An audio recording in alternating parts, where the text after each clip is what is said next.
ಮಾರನೆಂಬ ನಿರಾಪರಾಧಿಯ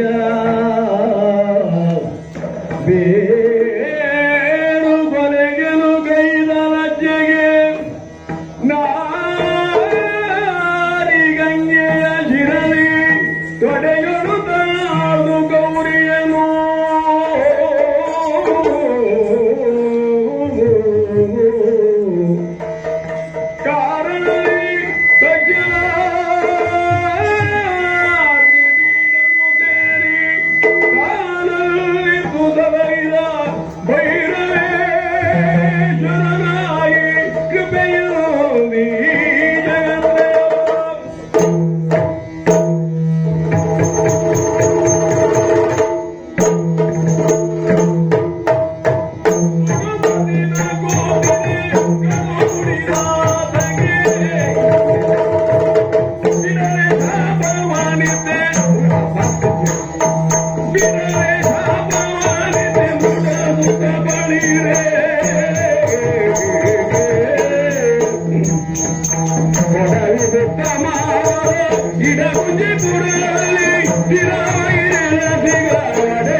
ನೋಡಿದೆಯೇನೋ ಪರಿಸ್ಥಿತಿಯನ್ನ. ನಾವೊಂದು ಬಗೆದರೆ ದೈವವೊಂದು ಬಗೆಯುತ್ತದೆ ಎಂದು ಹೇಳುವುದಕ್ಕೆ ಇಂದಿನ ನಮ್ಮ ಈ ಪರಿಸ್ಥಿತಿಯೇ ಜ್ವಲಂತ ಸಾಕ್ಷಿಯಲ್ವೇನು? ಅದಲ್ಲದೆ ಹೋದ್ರೆ ಸೂರ್ಯವಂಶದ ಅಯೋಧ್ಯೆಯ ಸಿಂಹವಿಷ್ಟರವನ್ನ ಏರಬೇಕಾದಂತವನು ನಾನು. ಸುಸಂದರ್ಭ ಕೂಡಿ ಬಂದಿದೆ, ಮಗನೇ ರಾಮ ಏರು ಸಾಕೇತದ ಸಿಂಹವಿಷ್ಟರವನ್ನು ಎಂಬುದಾಗಿ ಪೂಜ್ಯರಾದಂತಹ ತಂದೆಯವರು ಆಡಿದ ಮಾತು. ಕೇವಲ ಆಡಿನ ಮಾತಷ್ಟೇ ಅಲ್ಲ, ಅವರು ಆಶಿಸಿದ್ದು, ಅಯೋಧ್ಯೆಯ ಪುರಜನರು ಬಯಸಿದ್ದು, ಸಮಸ್ತ ಪ್ರಜಾವರ್ಗದವರು ಅದನ್ನೇ ನಿರೀಕ್ಷಿಸುತ್ತಾ ಇದ್ದದ್ದು. ಯಾವ ಸಂದರ್ಭದಲ್ಲಿ ನಾನು ಸಿಂಹಾಸನ ರೂಢನಾಗಬೇಕಾಗಿತ್ತೋ ಪರಿಸ್ಥಿತಿ ಹೇಗೆ ಒದಗಿ ಬಂತು ನೋಡು. ಹೌದ, ವಿಧಿ ಸಂಕಲ್ಪ ಅಂದ್ರೆ ಅದೇ ಅಲ್ವೇನು? ಸಿಂಹಾಸನ ಏರಬೇಕಾದವನು ತತ್ಕ್ಷಣದಲ್ಲಿ ಕಾಡಿಗೆ ಹೋಗಬೇಕಾದಂತಹ ಜೀವನ ಎನ್ನುವಂಥದ್ದು ಅನಂತ ತಿರುವುಗಳ ಆಗರ ಅಂತ ಹೇಳ್ತಾರೆ. ಪ್ರತಿಯೊಂದು ಘಟಿಸುವಂತಹ ಘಟನಾವಳಿಗಳಿಗೂ ಒಂದು ನಿರ್ದಿಷ್ಟವಾದ ಅರ್ಥ ಇರುತ್ತದೆ ಎನ್ನುವುದು ಸ್ಪಷ್ಟ. ಅದರ ಮುಖೇನವಾಗಿ ನಾವೆಲ್ಲರೂ ನಡೆದುಕೊಳ್ಳುವವರು.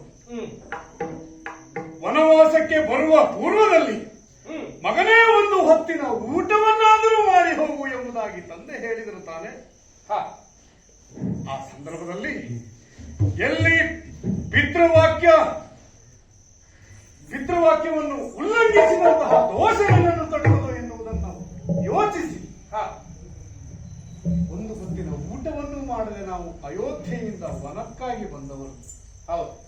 ಹಾಗೆ ಬರುವಾಗ ತಂದೆಯವರೇ ಹೇಳಿದಂತಹ ಮಾತು, ಮಂತ್ರಿ ಸುಮಂತ್ರನನ್ನ ಕರೆದು ರಥವನ್ನೇರಿಸಿ ಇವರನ್ನು ಬಿಟ್ಟು ಬಾ ಕಾಡಿಗೆ ಎಂಬುದಾಗಿ.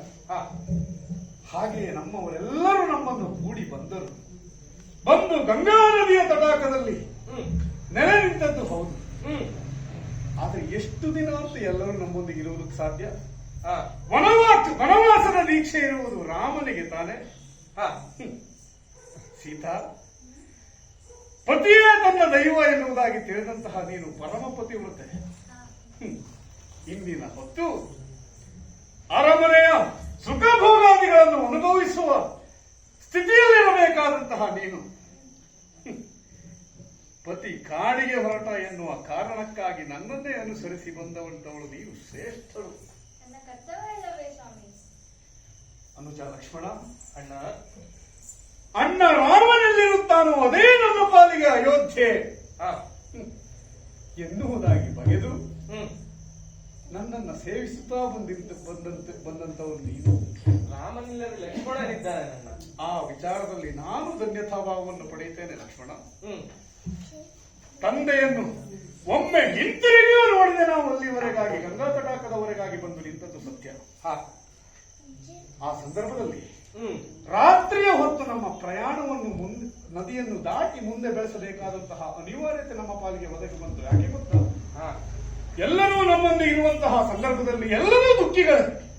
ರಾಮನನ್ನ, ಲಕ್ಷ್ಮಣನನ್ನ, ಸೀತೆಯನ್ನ ಕಳುಹಿಸಿಕೊಡುವುದಕ್ಕೆ ಯಾರು ಮನ ಮಾಡುವ ಪ್ರಶ್ನೆಯೇ ಇರಲಿಲ್ಲ. ಎಷ್ಟು ಹೊತ್ತು ಅಂತ ಅವರನ್ನು ನಾವು ಸಂತೈಸುವುದಕ್ಕೆ ಸಾಧ್ಯ, ಅಥವಾ ಅವರು ನಮ್ಮನ್ನ ಕಾಯ್ತಾ ಇರುವುದಕ್ಕೆ ಸಾಧ್ಯ? ಇಲ್ಲ.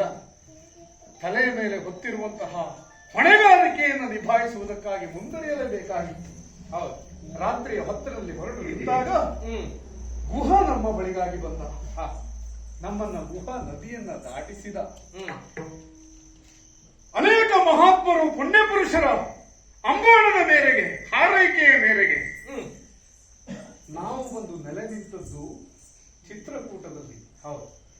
ಇಲ್ಲಿಯೇ ನಮ್ಮ ಒಂದು ಗುಡಿಸಲನ್ನು ಮಾಡಿಕೊಂಡು ಆಶ್ರಮವನ್ನು ಮಾಡಿಕೊಂಡಿದ್ದೇವೆ. ಇಲ್ಲಿಯೇ ನಮ್ಮ ಜೀವಿತವನ್ನು ಸತ್ಯದ ಪರಿಸ್ಥಿತಿಯಲ್ಲಿ ಸಾಗಿಸ್ತಾ ಇದ್ದೇವೆ. ಅಂತೂ ನಮ್ಮ ವನವಾಸ ಎನ್ನುವಂಥದ್ದು ಆರಂಭವಾದದ್ದು ಸತ್ಯ. 14 ವರ್ಷಗಳ ಪರ್ಯಂತರವಾಗಿ ವನವಾಸವನ್ನು ನಾವು ಕಳೆಯಬೇಕು ಅಂತಾದ್ರೆ ನೇರವಾಗಿ ಇರುತ್ತದೆ ಎನ್ನುವ ಯಾವ ನಂಬುಗೆಯೂ ಇರುವುದಕ್ಕೆ ಸಾಧ್ಯ ಇಲ್ಲ. ಅನೇಕ ಎಡರು ತೊಡರುಗಳನ್ನು ದಾಟಬೇಕಾದಂತಹ ಪರಿಸ್ಥಿತಿ ನಾವು ಎದುರಿಸಬೇಕಾದೀತು. ಅಂತಹ ಪರಿಸ್ಥಿತಿಯ ನಿರೀಕ್ಷೆಯಲ್ಲಿ ನಾವು ಇರಬೇಕು.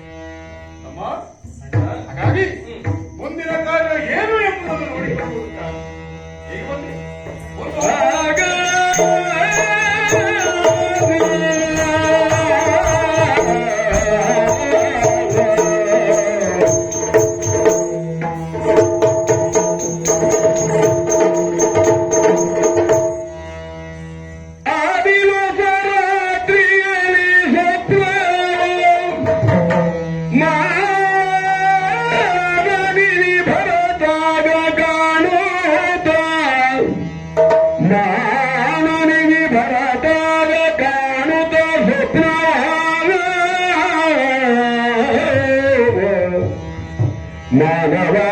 ಮಾನವಾದಿತಗೇನು ನಡೆಯಿತು,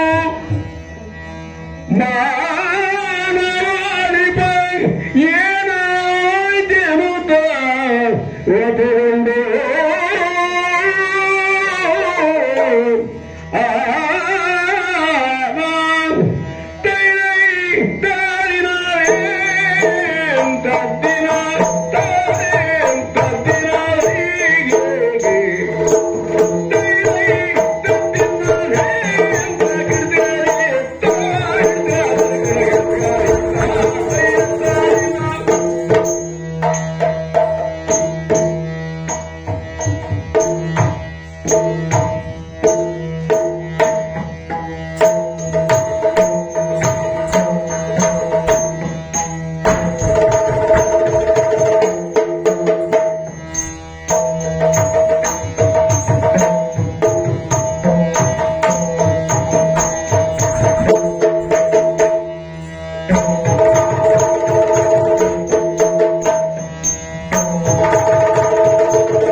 ಎಷ್ಟು ಸಮಯ ಕಳೆಯಿತು.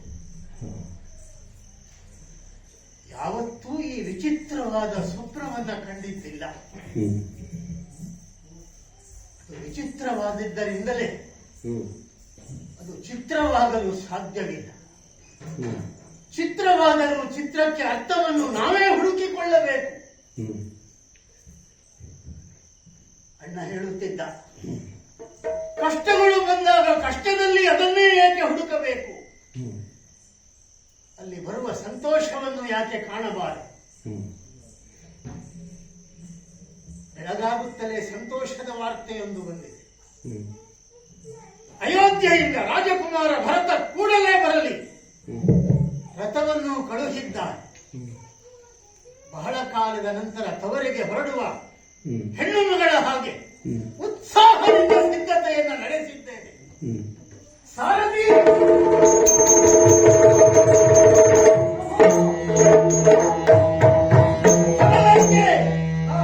ಹಾರಿಸು ರಥವನ್ನು.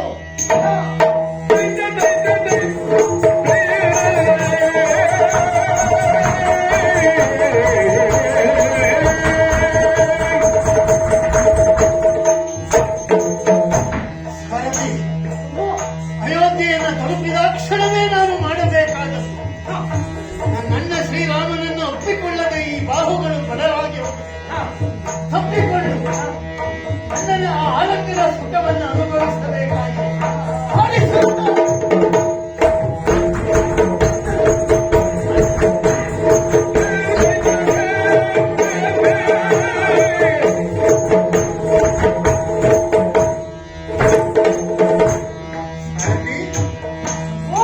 ಪ್ರಾಯಶಃ ಲಕ್ಷ್ಮಣ ಬದಲಾದಂತಹ ನನ್ನ ವೇಷಭೂಷಣವನ್ನು ಭಾಷೆಯನ್ನು ನೋಡಿ ಅಪಹಾಸ್ಯ ಮಾಡಬಹುದು. ಸರಿಪಡಿಸಿಕೊಳ್ಳುವುದಕ್ಕೆ ಸಮಯವನ್ನು ಕೊಡು ಎಂದು ಕೇಳಬೇಕು.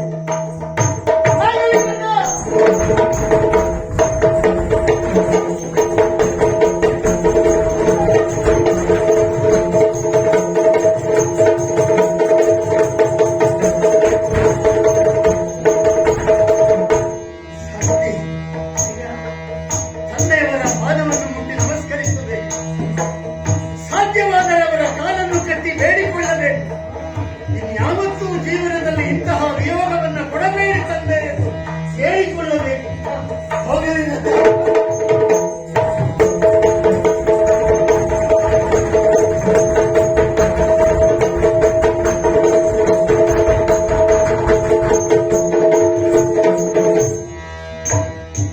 ತಾಯಂದಿರನ್ನು ಅವರ ಪ್ರೀತಿಯ ಮಮಕಾರವನ್ನು ಕಾಣದೆ ಎಷ್ಟು ಸಮಯವಾಗಿದೆ ಸಾಧ್ಯ.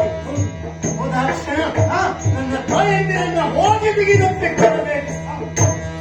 10 ದಿನ ತುಂಬಿಕೊಂಡಿದ್ದಂತಹ ನನ್ನ ಬೆಚ್ಚನೆಯ ಕಣ್ಣೀರನ್ನು ಅವರ ನೆತ್ತಿಯ ಮೇಲೆ ಸುರಿಯಬೇಕು. ಅವರ ಪ್ರೀತಿಯಲ್ಲಿ ತೇಲಾಡಬೇಕು.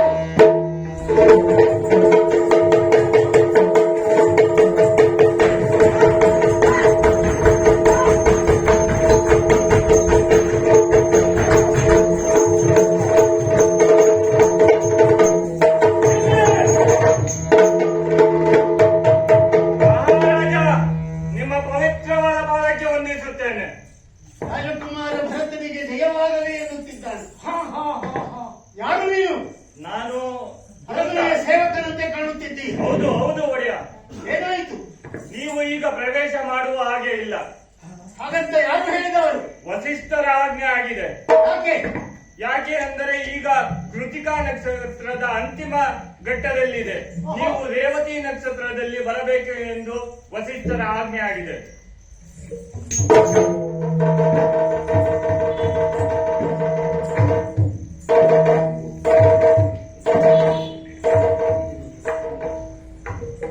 ವಸಿಷ್ಠರ ಆಜ್ಞೆಯಾಗಿದೆ ಎಂದ ಮೇಲೆ ಪಾಲಿಸುವುದು ಇಕ್ಷ್ವಾಕುಗಳ ಸಂಪ್ರದಾಯ. ಅರಮನೆಯ ಸೇವಕನಂದೆ ಅರಮನೆಯಲ್ಲೆಲ್ಲ ಹೇಗಿದೆ? ಕಾಲ ಕಾಲಕ್ಕೆ ಹೇಗೆ ಇರಬೇಕು ಎಲ್ಲ ಸುಭಿಕ್ಷವಾಗಿದೆ ಒಡೆಯ.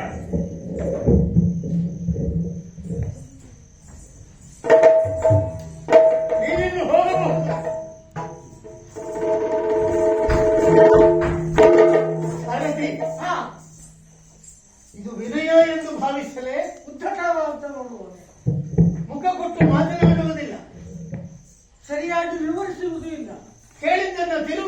ಇರುತ್ತಾನೆ. ಪಾಪ ರಾಜಕುಮಾರ ಭರತ ಎನ್ನುವ ಭಯವೇ ಇರಬೇಕು. ಅರಮನೆಗೆ ಸೇರಿದ ಮೇಲೆ ಅವನನ್ನು ಸರಿಯಾಗಿ ಉಪಚರಿಸಿ ಧೈರ್ಯವನ್ನು ತುಂಬಬೇಕು. ಗುರುಗಳ ಅಪ್ಪಣೆಯಾಗಿದೆ. ಈ ನಕ್ಷತ್ರ ಕಳೆಯುವುದಕ್ಕೆ ಇನ್ನೂ ಸಮಯವಿದೆ. ಅರಮನೆಯನ್ನು ಪ್ರವೇಶಿಸುವುದಕ್ಕೆ ರೇವತಿ ನಕ್ಷತ್ರದವರೆಗೆ ಕಾಯಬೇಕು. ಹೇಗೂ ಪುರಪ್ರವೇಶದ ಸರಿಯಾದ ಸ್ಥಳದಲ್ಲಿ ನಾವು ಬಂದು ನಿಂತಿದ್ದೇವೆ. ಇಲ್ಲಿಯೇ ರಥವನ್ನು ನಿಲ್ಲಿಸು. ಅಶ್ವಗಳಿಗೆ ವಿಶ್ರಾಂತಿಯನ್ನು ನೀಡು. ಹಾಡುತ್ತಿರುವಂತಹ ವೈತರಣಿಯಲ್ಲಿ ಕಾಲು ತೊಳೆಯುವುದು. ಈ ವೈತರಣಿಗೆ ನಾನು ಬಾಲ್ಯದಲ್ಲಿರುವಾಗ ಬಂದ ನೆನಪು ಸರಿ. ನಾವು ನಾಲ್ವರು ಅಣ್ಣ ತಮ್ಮಂದಿರು. ಒಮ್ಮೆ ಈಜಾಡುವುದಕ್ಕೆ ಅನೇಕ ಬಾರಿ ಬಂದಿದ್ದೇವೆ. ಹಾಗೆ ಒಮ್ಮೆ ಆಟ ಆಡುತ್ತಾ ಇರುವಾಗ ನನ್ನ ಲಕ್ಷ್ಯಕ್ಕೂ ಬಾರದಂತೆ ಶತ್ರುಘ್ನ ಲಕ್ಷ್ಮಣರು ಹಿಂದಿನಿಂದ ನನ್ನನ್ನು ತಳ್ಳಿಬಿಟ್ಟರು. ಮೊದಲೇ ನೀರೆಂದರೆ ನನಗೆ ಭಯ.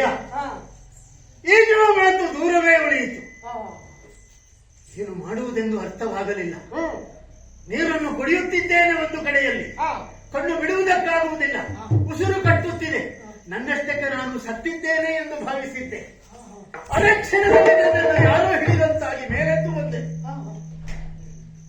ಮೂರ್ಛೆಯಿಂದ ಇದ್ದಾಕ್ಷಣ ನೋಡುತ್ತೇನೆ, ನನ್ನಣ್ಣ ಶ್ರೀರಾಮಚಂದ್ರ ನನ್ನನ್ನು ಉಪಚರಿಸುತ್ತಾ ನನ್ನ ಬಳಿಯಲ್ಲಿ ಕುಳಿತುಕೊಂಡಿದ್ದ. ಮಾತ್ರವಲ್ಲ, ಆ ಕ್ಷಣವೇ ನನ್ನ ಕೈಯನ್ನು ಹಿಡಿದು ನೀರಿಗೆ ಎಳೆದೊಯ್ದು ಈಜಾಡುವುದನ್ನು ಕಲಿಸಿದ. ಅಥವಾ ಆಕಸ್ಮಿಕವಾಗಿ ಬಂದೊದಗಿದ ಆಪತ್ತಿನಿಂದ ನಾವು ಹೇಗೆ ಅದನ್ನು ಎದುರಿಸಬೇಕು ಎನ್ನುವ ಪಾಠವನ್ನು ಕಲಿಸಿಕೊಟ್ಟ. ಭಯವನ್ನು ದೂರ ಮಾಡಿ ಈಗ ಎಂತಹ ನದಿಯಾದರೂ ನಾನು ಈಜಾಡಬಲ್ಲೆ. ಸೇವಕ, ಇಲ್ಲಿಯೇ ಅಶ್ವವನ್ನ ಬಿಟ್ಟು ವಿಶ್ರಾಂತಿಯನ್ನು ತೆಗೆದುಕೋ. ಅಯೋಧ್ಯೆ ಬಂದಾಗಿದೆ. ನನಗ್ಯಾಕೆ ಇನ್ನು ಈ ರಥದ ಹಂಗು? ರಾಜಬೀದಿಯಲ್ಲಿ ಅಲೆದಾಡದೆ ಅದೆಷ್ಟು ದಿನಗಳಾಗಿದೆ. ರಾಜಬೀದಿಯಲ್ಲಿ ನಡೆದೇ ಹೋಗುತ್ತೇವೆ.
ನಾನು ತಿರುಗಾಡುವಾಗ ನನ್ನ ಆಯುಷ್ಯದಲ್ಲಿ ನಾನು ಕಳೆದುಕೊಂಡಂತಹ ಕ್ಷಣಗಳೆಷ್ಟು ಎನ್ನುವುದು ಅನುಭವಕ್ಕೆ ಬರುತ್ತಾ ಇದೆ. ಅಯೋಧ್ಯೆಯ ರಾಜಬೀದಿ ಅಲಂಕೃತವಾಗುವುದು ಅಪರೂಪವೇನಲ್ಲ, ವಿಶೇಷವೂ ಅಲ್ಲ. ಒಂದಲ್ಲ ಒಂದು ರೀತಿಯಿಂದ ಸದಾಕಾಲ ಅಲಂಕೃತವಾಗಿರುವ ಈ ರಾಜಬೀದಿ, ಆದರೆ ಇಂದು ಬಂದು ನೋಡುತ್ತಿದ್ದೇನೆ, ವಿಶೇಷವಾದ ಅಲಂಕಾರ ಆಗಿದೆ. ಹೌದೌದು, ಪ್ರತಿಯೊಂದು ಮಹಡಿಯ ಮೇಲ್ತುದಿಯಿಂದ ಕೆಳತುದಿಯವರೆಗೆ ಎಲ್ಲ ರೀತಿಯ ತಳಿರು ತೋರಣಗಳಿಂದ ಶೃಂಗರಿಸಲ್ಪಟ್ಟಿದೆ. ನಮ್ಮ ವಧುವಿನ ಹಾಗೆ ಅಯೋಧ್ಯೆಯ ರಾಜಬೀದಿ ಕಂಗೊಳಿಸುತ್ತಾ ಇದೆ. ಪ್ರತಿ ಮನೆಯ ಮುಂಭಾಗದಲ್ಲಿ ಎಂತೆಂತಹ ರಂಗೋಲಿಗಳನ್ನ ಹಾಕಿ ಸಂಭ್ರಮಿಸುತ್ತಿದ್ದಾರೆ.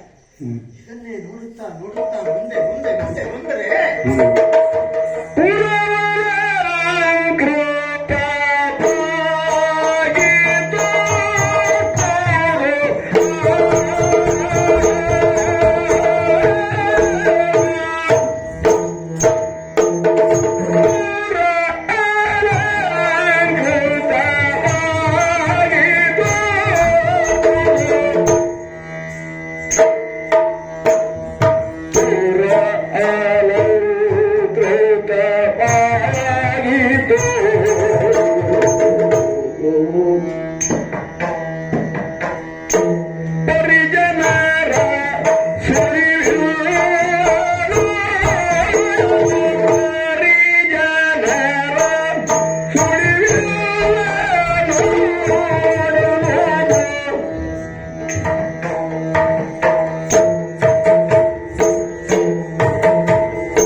ಆದರೆ ಆ ಶೃಂಗಾರಕ್ಕೆ ಬೇಕಾಗುವ ಹಿನ್ನೆಲೆಯನ್ನು ನಾನಿಲ್ಲಿ ಕಾಣುತ್ತಾ ಇಲ್ಲ. ಅಥವಾ ಅದು ನನ್ನ ಅನುಭವಕ್ಕೆ ಬರುತ್ತಾ ಇಲ್ಲ. ಕಟ್ಟಿದಂತಹ ತೋರಣ ಹಚ್ಚ ಹಸುರಾಗಿ ಉಳಿದಿಲ್ಲ. ಕೆಲವು ಸಮಯ ಆಗಿರಬೇಕು ಶೃಂಗರಿಸಿ. ಯಾತಕ್ಕಾಗಿ ಶೃಂಗರಿಸಿದ್ದಾರೆ ಎನ್ನುವುದು ಮಾತ್ರ ನಮ್ಮ ಕುತೂಹಲ. ಮಾತ್ರವಲ್ಲ, ಆಶ್ಚರ್ಯ ಎನ್ನುವಂತೆ ಬಹಳ ವರ್ಷಗಳ ನಂತರ ಬಂದ ರಾಜವಂಶಸ್ಥನಾದ ಈ ಭರತನನ್ನ ಸ್ವಾಗತಿಸುವುದಕ್ಕೆ ಅದೆಷ್ಟೋ ಜನ ಪರಿವಾರದವರು ಪ್ರಜೆಗಳು ಇರುತ್ತಾರೆ ಎಂದು ನಾನು ಭಾವಿಸಿದ್ದೆ. ಭಾವಿಸಿದ್ದೆಲ್ಲವೂ ಆಗಬೇಕಾಗಿಲ್ಲ. ಆದರೆ ವ್ಯತಿರಿಕ್ತವಾಗಿ ಅಲ್ಲೊಬ್ಬರು ಇಲ್ಲೊಬ್ಬರು ಪ್ರಜೆಗಳು ಕಂಡರೂ ಕೂಡ ನಾನು ಅವರನ್ನ ಸಮೀಪಿಸಿದಾಗ ನನ್ನನ್ನು ನೋಡದೆ ತಿರಸ್ಕರಿಸಿ ಹೊರಟು ಹಾಗಿದ್ದರೆ ಅರಮನೆಯಲ್ಲಿ ಬಂದ ದೂತನನ್ನ ಮುಖವನ್ನು ನೋಡದೇ ಇರುವುದಕ್ಕೂ, ರಾಜಬೀದಿಯಲ್ಲಿ ಕಾಣುವಂತಹ ಪರಿಜನರು ನನ್ನನ್ನು ಅವಲೋಕಿಸದೇ ಇರುವುದಕ್ಕೂ ಕೆಟ್ಟದ್ದನ್ನು ಯಾಕೆ ಯೋಚಿಸುವುದು? ಹೇಗೂ ಸಮಯ ಇದೆ. ಈ ಅಲಂಕಾರದ ಮಧ್ಯದಲ್ಲಿ ವಿಶೇಷವಾಗಿ ಅಲಂಕೃತಗೊಂಡಿರುವಂತಹ ನಮ್ಮ ಹಿರಿಯರ ಸೋದರ ಪ್ರತಿಮಾಗ್ರಹ ಹೇಗೂ ಬಂದಿದ್ದಾಗಿದೆ. ಯಾಕೆ ಹಿರಿಯರಿಗೆ ನಮಸ್ಕರಿಸಿ ಆಶೀರ್ವಾದವನ್ನು ಪಡೆದು ಹೋಗಬಾರದು?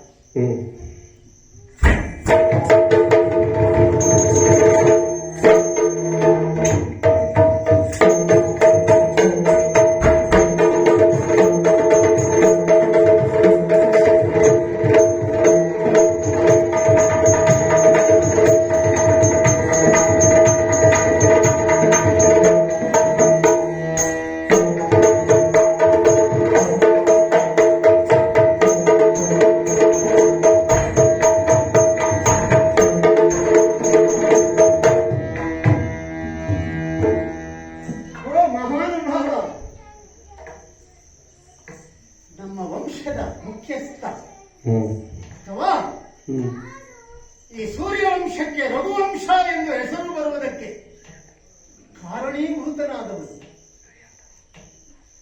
ರಘು ಮಹಾರಾಜನಿಗೆ ಹ್ಮ್ ದಶರಥ ನಂದನನಾದ ಹ್ಮ್ ಭರತನ ಸಾಷ್ಟಾಂಗ ಪ್ರಣಾಮಗಳು.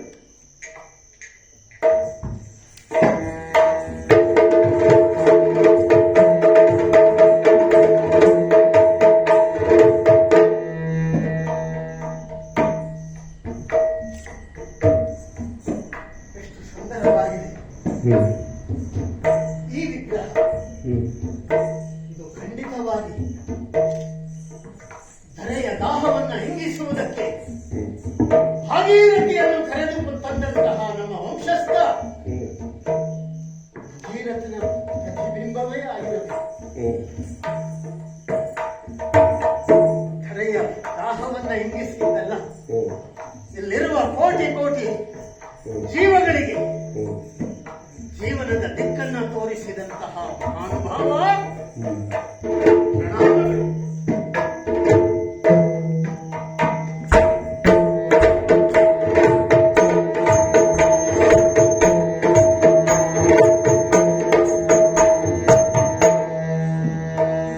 ನನ್ನ ಅಜ್ಜ, ತಂದೆಯ ತಂದೆ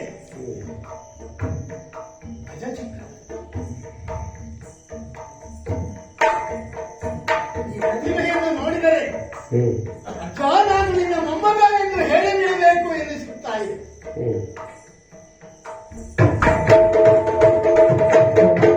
ವಂದಿಸುತ್ತಾ ಇದೆ ಪ್ರಪಿತಾಮಹ. ಇದೋ ನಿನಗೆ ಭರತನ ಅನಂತಾನಂತ ವಂದನೆಗಳು.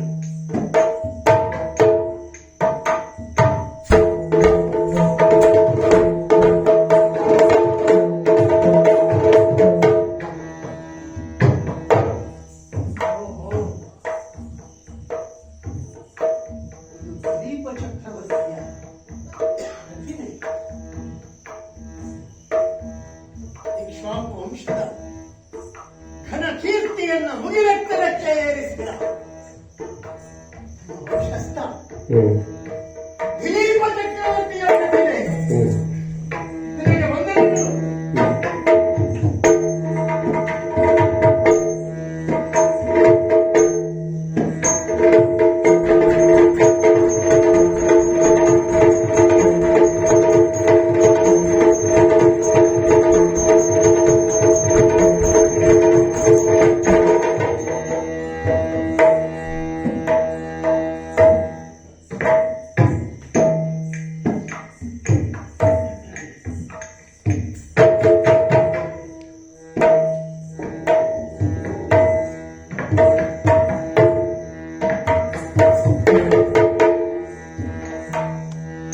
ನಾನು ತಿಳಿದ ಮಟ್ಟಿಗೆ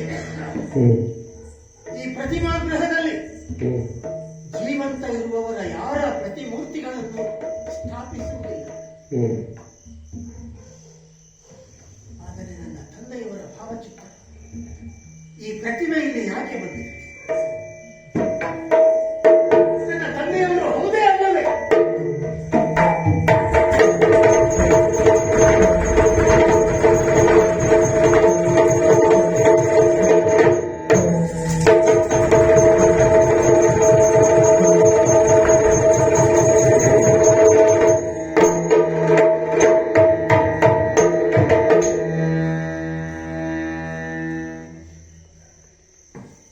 ಭರತ ಕುಮಾರ ಇವತ್ತೇ ಹೊರಟು ಬರಲಿ ಎಂದು ಬರೆದು ಕಳುಹಿದ್ದು ವಸಿಷ್ಠ.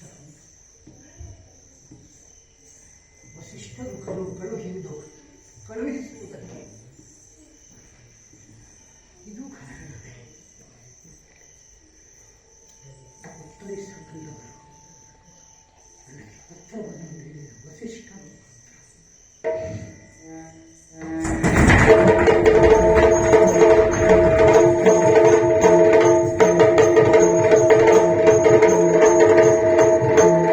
ಪತ್ರವನ್ನ ಕಂಡಾಕ್ಷಣ ರಥವನ್ನೇರಿ ಕುಡಿದು ಕುಪ್ಪಳಿಸುತ್ತಾ ಉಲ್ಲಾಸದಿಂದ ಬಂದೆ. ನೀವು ಹೇಳಿ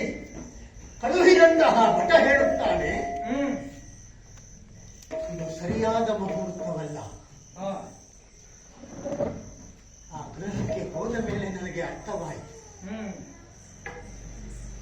ಭರತ ಹ್ಮ್ ಅಯೋಧ್ಯೆಗೆ ಬರುವುದಕ್ಕೆ ಇದು ಸಹಜವಾಗಿ ಹಾ ಸರಿಯಾದಂತಹ ಮುಹೂರ್ತ ಆಗಿರಲಿಲ್ಲ.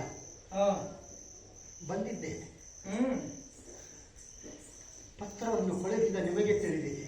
ಹಾ ಪ್ರತಿಮಾ ಗೃಹದಲ್ಲಿ ಹಾ ಮಾಲೆಯನ್ನು ಹಾಕಿ ಸ್ವೀಕರಿಸಲ್ಪಟ್ಟು ಹ್ಮ್ ಅದರ ಮುಂದೆ ದೀಪವನ್ನು ಹಚ್ಚಿಟ್ಟು ಬೆಳಗಿ ಹಾ ಪ್ರತಿಮೆ ನನ್ನ ತಂದೆ ದಶರಥ ಮಹಾರಾಜ. ಹೌದು ಹೇಳಿ ಗುರುವರಿಯ, ಹೌದು ಕುಮಾರ. ಏನಾಯಿತು? ಸಾವರಿಸು.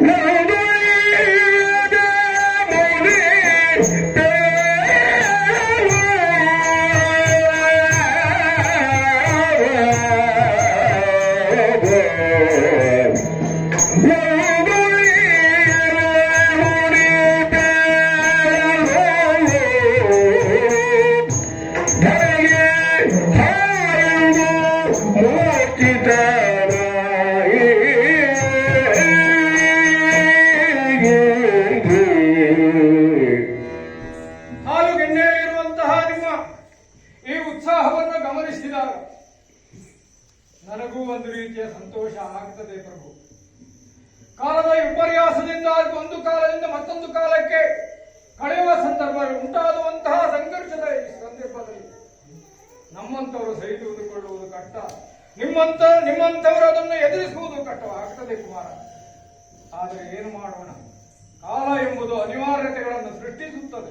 ಏನಾಯಿತು ತಂದೆಯವರಿಗೆ? ಕುಮಾರ,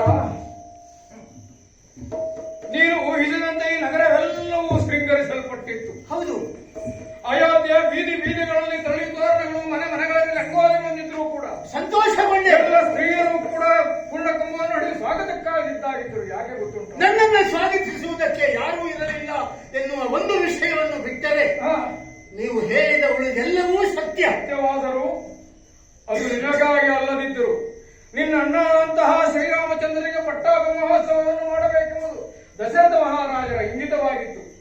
ಕಾಲಕ್ಕೆ ಆಗಬೇಕಾದ ಕೆಲಸ ವಿಜೃಂಭಣೆಯಿಂದ ನಡೆಯಬೇಕು. ನನ್ನ ತಂದೆಯವರಿಗೆ ಏನಾಯಿತು? ಹಾಗಲ್ಲ, ಆ ಸಂದರ್ಭಕ್ಕೆ ಸರಿಯಾಗಿ ಶ್ರೀರಾಮನಿಗೆ ಪೂರ್ವಕವಾದಂತಹ ಸಿದ್ಧತೆಗಳಾದಾಗ ಕೈಕೇಯಿಯ ಅನುಪಸ್ಥಿತಿಯಲ್ಲಿ ಶ್ರೀರಾಮ ಕೇಳಿದ ಮಾತೆ ಕೈಕೇಯಿಯಲ್ಲಿ ಹೋದಳು ಎಂಬುದಾಗಿ. ಯಾಕೋ ಗೊತ್ತಿಲ್ಲ, ದಶರಥ ಮಹಾರಾಜರು ನೋಡುವುದಕ್ಕೆ ಹೋದರು. ಶೃಂಗರಿಸುವುದಕ್ಕೆ ಹೋಗಿರಬೇಕು. ಅಲ್ಲ, ಕೈಕೇಯಿ ಯಾಕೆ ಬರಲಿಲ್ಲ ಎಂಬುದಕ್ಕಾಗಿ ನೋಡುವುದಕ್ಕೆ. ಆ ಸಂದರ್ಭದಲ್ಲಿ ತಾಯಿಯಾದಂತಹ ಕೈಕೇಯಿ ಪೂರ್ವ ನಾಶಭೂತವಾದಂತಹ ಶಂಬರಾಸರ ಮೊದಲ ಪ್ರಕರಣದಲ್ಲಿ ರಕ್ಷಿಸಲ್ಪಟ್ಟಂತಹ ದಶರಥ ಮಹಾರಾಜರಿಂದ ಕೊಂಡಂತಹ ಎರಡು ವರಗಳನ್ನು, ನ್ಯಾಸಭೂತವರವಾದ ವರವನ್ನು ಕೇಳಿದರು. ತಾಯಿ ವರವನ್ನು ಕೇಳುವುದಕ್ಕೆ ನನ್ನ ಪಿತನ ಆ ಪ್ರತಿಮೆಗೆ ಸಂಬಂಧ ಏನು ಅಂತ ಕೇಳುತ್ತೀಯ ಕುಮಾರ? ಅದೇ ಸರಿಯಾಗಿ ಕೇಳಿದಂತಹ ಎರಡು ವರದಲ್ಲಿ ಯಾವ ಮುಹೂರ್ತದಲ್ಲಿ ಶ್ರೀರಾಮಚಂದ್ರನಿಗೆ ಪಟ್ಟಾಭಿಷೇಕವಾಗಬೇಕಾಗಿತ್ತು ಆ ಸಂದರ್ಭಕ್ಕೆ ಸರಿಯಾಗಿ ಮೊದಲನೆಯ ವರ ಶ್ರೀರಾಮ ಕಾಡಿಗೆ ಹೋಗಬೇಕು. ಕುಮಾರ, ಎರಡನೆಯ ವರ ಸಾವರಿಸಿಕೊ. ಅದೇ ಮುಹೂರ್ತದ ಸರಿಯಾಗಿ ಭರತನಿಗೆ ಪಟ್ಟಾಭಿಷೇಕವಾಗಿ ನಿನ್ನ ತಾಯಿಯ ಎರಡನೆಯ ಬಯಕೆಯಾಯಿತು. ಇದನ್ನು ಸೇರಿದಂತಹ ಸಭಿಕರೆಲ್ಲರಿಗೂ ನಾವು ಪ್ರಕಟಿಸಲ್ಪಡುವುದಕ್ಕೆ ಅಸಾಧ್ಯವಾಯಿತು. ಕೌಟುಂಬಿಕವಾದಂತಹ ಈ ಸಂಘರ್ಷವನ್ನು ಇಡೀ ವಿಸ್ತಾರವಾದ ಪ್ರಜಾ ಸಾಮ್ರಾಜ್ಯಕ್ಕೆ ಹಂಚುವುದು ಸರಿಯಲ್ಲ ಎಂಬುದಾಗಿ ಅಲ್ಲಿ ತಂದೆಯವರಿಗೆ ಏನಾಯಿತು? ಕುಮಾರ, ಶ್ರೀರಾಮಚಂದ್ರ ಕಾಡನ್ನು ಅನುಸರಿಸಿ ಹೋದ. ಆ ಸಂದರ್ಭಕ್ಕೆ ಸರಿಯಾಗಿ ವಯೋವೃದ್ಧರಾದಂತಹ 60,000 ವರ್ಷ ಆಳಿದಂತಹ ದಶರಥ ಮಹಾರಾಜರು ಮನಸ್ವಾಸ್ಥ್ಯವನ್ನು ಕಳೆದುಕೊಂಡರು. ಆ ಸಭೆಗೆ ಬರಬೇಕಾದಂತವರು ನಿತ್ಯ ಸಭೆಗೆ ಬರುವುದನ್ನು ನಿಲ್ಲಿಸಿದರು. ಮಾತ್ರ ಅಲ್ಲ, ಊಟೋಪಚಾರವು ನಿಂತು ಹೋಯಿತು. ಕುಮಾರ, ಕಡೆಯದಾಗಿ ಎಲ್ಲವನ್ನೂ ಬಿಟ್ಟರು. ಇದು ನಿನ್ನ ತಂದೆಯವರು ಕಡೆಯ ಕ್ಷಣದಲ್ಲಿ ತಮ್ಮ ಪ್ರಾಣವನ್ನು ತ್ಯಜಿಸಿದರು.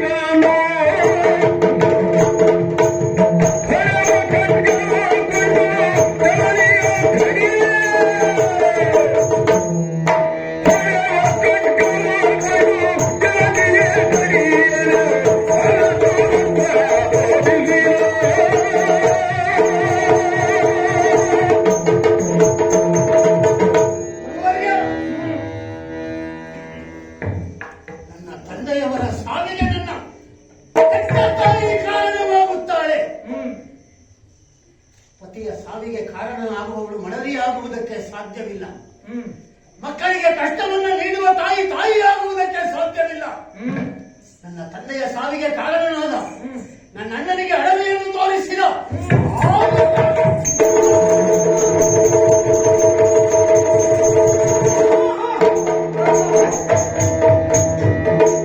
ವಿವೇಕವನ್ನು ಕಳೆದುಕೊಳ್ಳಬೇಡ. ಆವೇಶ, ಉದ್ವೇಗ, ಪ್ರತೀಕಾರವು ಮನುಷ್ಯನನ್ನಾಗಿ ಇರಿಸುವುದಿಲ್ಲ. ಖಡ್ಗವನ್ನು ಕೆಳಗೆ ಬಿಡು. ಸಾಮ್ರಾಜ್ಯಾದಂತಹ ಕೈಕೇಯಿ ಇದು ಶಿಕ್ಷೆಯ ಕಾಲವಲ್ಲ. ನಿನ್ನ ಕರ್ತವ್ಯ ಬೇರೆ ಉಂಟು. ಕೈಕಾದೇವಿ, ನೀನು ಎಲ್ಲಿಂದ ಬಂದೆಯೋ ಅಲ್ಲಿಗೆ ಸೇರಿಕೊ. ಕುಮಾರ, ಈ ಅನಿಷ್ಟ ಪರಂಪರೆಗಳ ಈ ಅಯೋಧ್ಯೆಯಲ್ಲಿ ನಡೆಯುತ್ತಿರುವಾಗ ಇವಳನ್ನು ಕೊಲ್ಲುವುದು ಸರಿಯಾದ್ದಲ್ಲ. ಅನಿಷ್ಟಗಳೇ ನಡೆಯುತ್ತಿರುವಂತಹ ಈ ಅಯೋಧ್ಯೆಯಲ್ಲಿ ಇವರನ್ನು ಕೊಲ್ಲುವುದಕ್ಕೆ ಮುಂದೆ ಮಾಡಿದೆ ಅಂತ ಅನರ್ಥ ಪರಂಪರೆಯನ್ನು ಸೃಷ್ಟಿಸಿದಾಗುತ್ತದೆ. ಇದು ಕೌಟುಂಬಿಕವಾದಂತಹ ವಿಷಯ. ದಶರಥ ಮಹಾರಾಜನ ಕುಟುಂಬದಲ್ಲಿ ನಡೆದಂತಹ ವಿಷಯ. ಈ ದೇಶದ ಅರಾಜಕತೆಗೆ ಕಾರಣವಾಗಬಾರದು. ಆಶಯವಾಗಿ ಬಂದಂತಹ ರಘು ಪರಂಪರೆಗೆ ಚ್ಯುತಿಯಾಗಬಾರದು ಎಂಬ ಕಾರಣಕ್ಕಾಗಿ ನಾನು ನನ್ನ ಗೌಪ್ಯವಾಗಿಟ್ಟಿದ್ದೇನೆ. ನಿನಗೆ ಕಳಿಸಿದಂತಹ ರಾಯಸುವುದಕ್ಕಾಗಿ ಈ ವಸಿಷ್ಠನ ಆದೇಶ. ವಸಿಷ್ಠ ಪುರೋಹಿತನಾಗುವುದು ಪುರೋಹಿತರಿಗಿರುವ ಜವಾಬ್ದಾರಿಗೆ ಏನು ಗೊತ್ತುಂಟು? ಇಂತಹ ಸಂದರ್ಭದಲ್ಲಿ ಕೌಟುಂಬಿಕವಾದಂತಹ ರಹಸ್ಯವನ್ನು ಕಾಪಾಡುವುದು, ದೇಶದ ಅರಾಜಕತೆಯನ್ನು ರಕ್ಷಿಸಿ ನಿಲ್ಲಿಸುವುದು, ಇಷ್ಟೇ ಅಲ್ಲದೆ ನಡೆಯುವಂತಹ ಮುಂದಿನ ಕರ್ತವ್ಯವನ್ನು ನಡೆಸುವುದು. ವಿವೇಕ, ವೈರಾಗ್ಯ, ವಿವೇಕವನ್ನು ಕಳೆದುಕೊಳ್ಳಬೇಡ, ಸಂಯಮವನ್ನು ಕಳೆದುಕೊಳ್ಳಬೇಡ. ಆವೇಶ, ಉದ್ವೇಗ, ಪ್ರತೀಕಾರಗಳು, ಷಡೂರ್ಮಿಗಳನ್ನು ಗೆಲ್ಲುವುದೇ ಮನುಷ್ಯತ್ವದ ಲಕ್ಷಣ. ಮನುಷ್ಯನಾಗಿ ಉಳಿಯಬೇಕಿದ್ರೆ ಇದನ್ನು ಉಳಿಸಿಕೊಳ್ಳಬೇಕು. ನೀನು ಈಗಾಗಲೇ ಕೇವಲ 20 ಸಂವತ್ಸರ ಕಳೆದಂತವನು. ನಾವು ಸಾವಿರಾರು ವರ್ಷವನ್ನು ಕಳೆದವು. ಹಾಗಾಗಿ ಇದು ವಸಿಷ್ಠನ ಆದೇಶವನ್ನು ನಾನು ಪಾಲಿಸಬೇಕು. 60,000 ವರ್ಷ ಆಳಿದಂತಹ ದಶರಥ ಮಹಾರಾಜರ ಶ್ರೀರಾಮನ ಅನುಪಸ್ಥಿತಿಯಲ್ಲಿರುವಂತಹ ಕಾಲದಲ್ಲಿ ಔರ್ಧದಾಯಿಕವಾದಂತಹ ಸಂಸ್ಕಾರವನ್ನು ಮಾಡಬೇಕು. ಮ್ರಿಯಮಾಣೋ ಅನಾಥ ಬಂಧು, ಇಡೀ ಪ್ರಜಾರಾಜ್ಯಕ್ಕೆ ಅನಾಥ ರಕ್ಷಕನಾದಂತಹ ದಶರಥ ಮಹಾರಾಜನ ಪ್ರೇತ ಎಂದು ಅನಾಥವಾಗಿದೆ. ರಾಮನನ್ನು ನಾವಾಗಿಯೇ ಕರೆದುಕೊಳ್ಳುವುದಕ್ಕೆ ಬರುವುದಿಲ್ಲ. ಅವನನ್ನು ಕರೆದುಕೊಳ್ಳುವಂತಹ ಸ್ಥಿತಿ ನಮ್ಮ ಪಾಲಿಗಿಲ್ಲ. ಸಂಸ್ಕಾರವನ್ನು ನಡೆಯಲೇಬೇಕು. ಅವನ ಸಂಸ್ಕಾರಕ್ಕಾಗಿ ಬೇಕಾದಂತಹ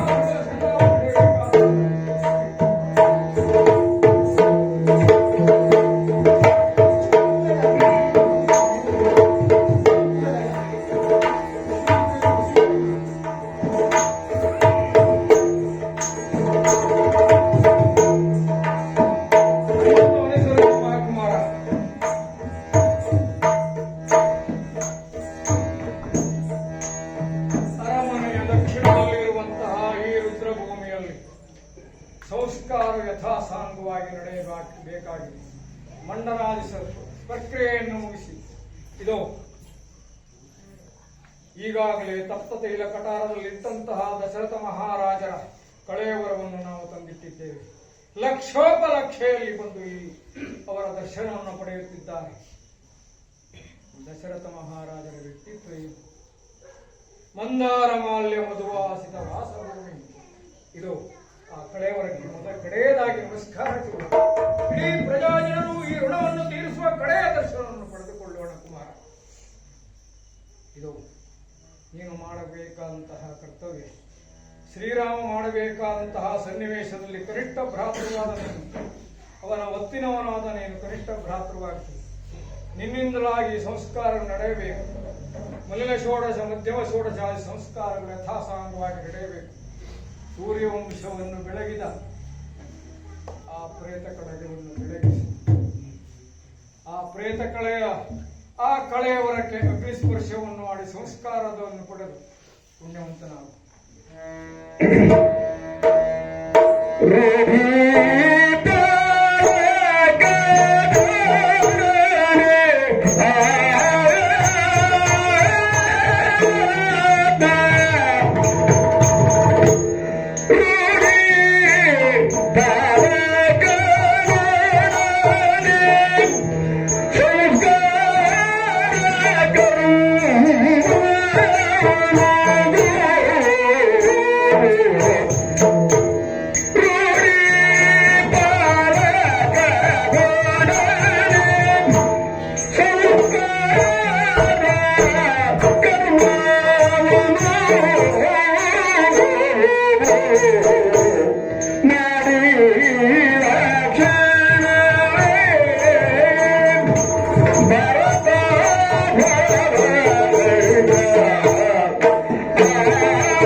ತಮ್ಮ ಮಾರ್ಗದರ್ಶನದಲ್ಲಿ ಸಕಲ ರಾಜರ ಸಮ್ಮುಖದಲ್ಲಿ ತಂದೆಯವರಿಗೆ ಮಾಡಬೇಕಾದಂತಹ ಸಂಸ್ಕಾರ ಕಾರ್ಯಗಳನ್ನು ಸಾಂಗವಾಗಿ ನೆರವೇರಿಸಿದ್ದೇನೆ. ಏಕಾಗ್ರತೆಯಿಂದಲೋ ಏಕಮುಖದಿಂದಲೋ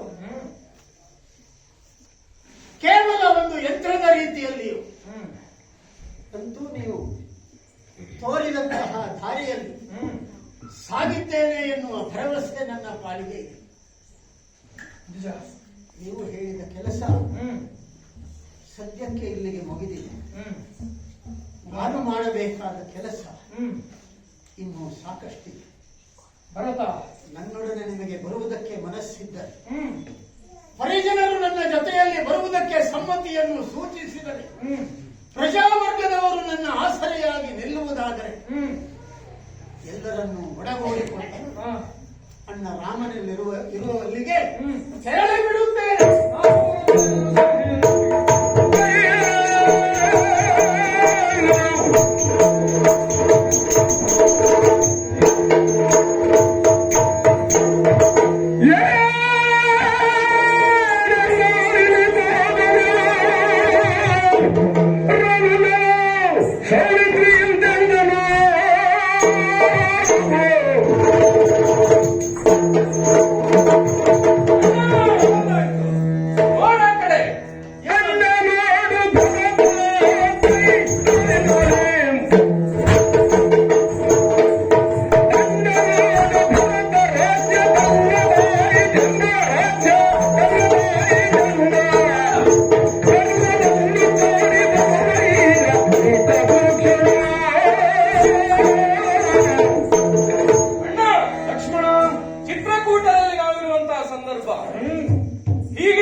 ಮರವನ್ನು ಹತ್ತಿ ಗಮನಿಸಿದರೆ ಬರುತ್ತಾ ಇರುವುದು ಯಾರು? ಚದುರಂಗ ಬಲದೊಂದಿಗೆ ಬರ್ತಾ ಇದ್ದಾನೆ ಭರತ. ಅಪ್ಪ ಆತನ ಗರ್ವವೇ ಯಾಕೆ ಹೀಗೆ ಅನಿಸ್ತಾ ಇದೆ? ಬರುವುದನ್ನು ನೋಡೋಣ. ಏನಾಯ್ತು ಅಂತ ಬೇಡ, ಯಾಕೆ ಈ ಹಾರಾಟ ಅಂತ ಗೊತ್ತಾಗಲ್ಲ. ಅನಾಯಾಸವಾಗಿ ಸಿಕ್ಕಿದ ರಾಜಪಟ್ಟ ಅದು. ಅವನ ಅಹಂಕಾರವನ್ನ ನೋಡ, ದುರಹಂಕಾರವನ್ನ ನೋಡ. ಅವನ ಅಹಂಕಾರಕ್ಕೆ ತಕ್ಕದಾದ ಮದ್ದರಿದ್ದಾನೆ.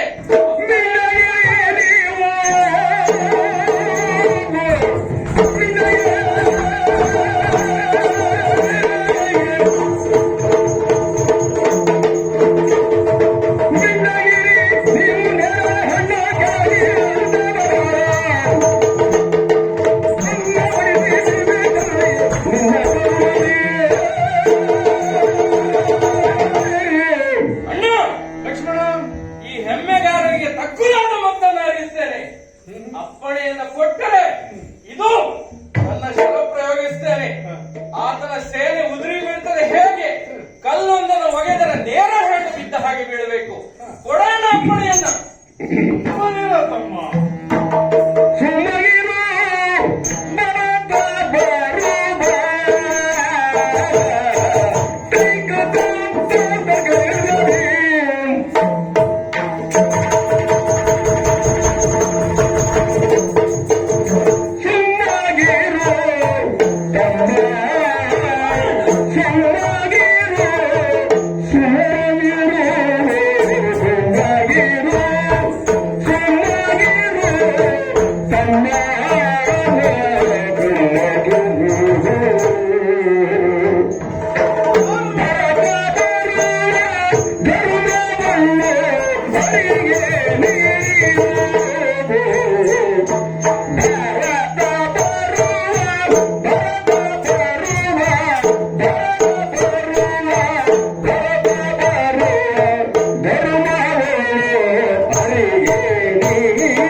Yeah.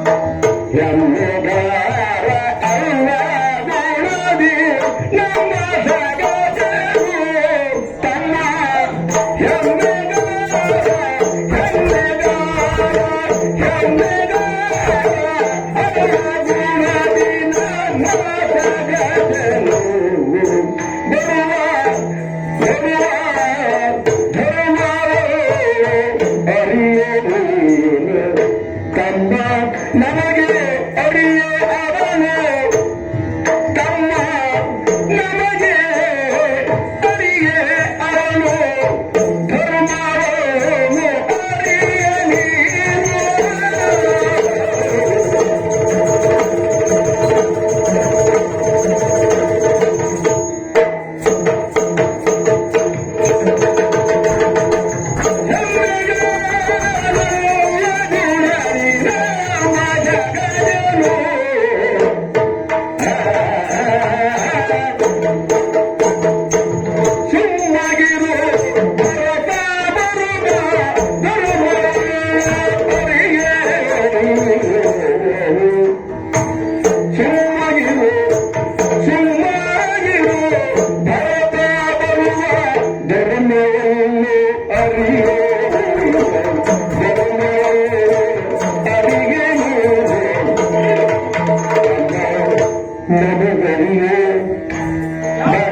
ನಮಗೆ ಅರಿಯೇ ಹೆಮ್ಮೆಗಾರ ಅಲ್ಲ ಭುವಗಿ ನಮ್ಮ ಹರಗಳು ಹೆಮ್ಮೆಗಾರ ಅಲ್ಲ ಗುಣರಿ ನಮ್ಮ ಸಗಜನ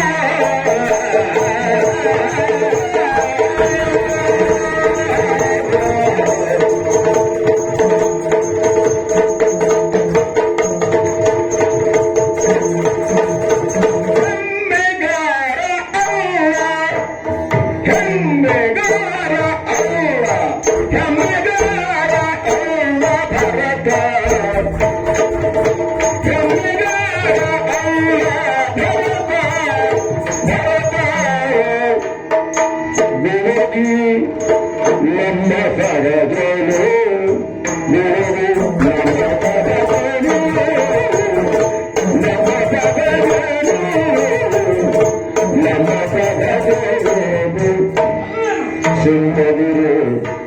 ಸಿಂಹಗುರು ಭರತ ಬರುವ ಧರ್ಮವನ್ನು ಅರಿಯೇ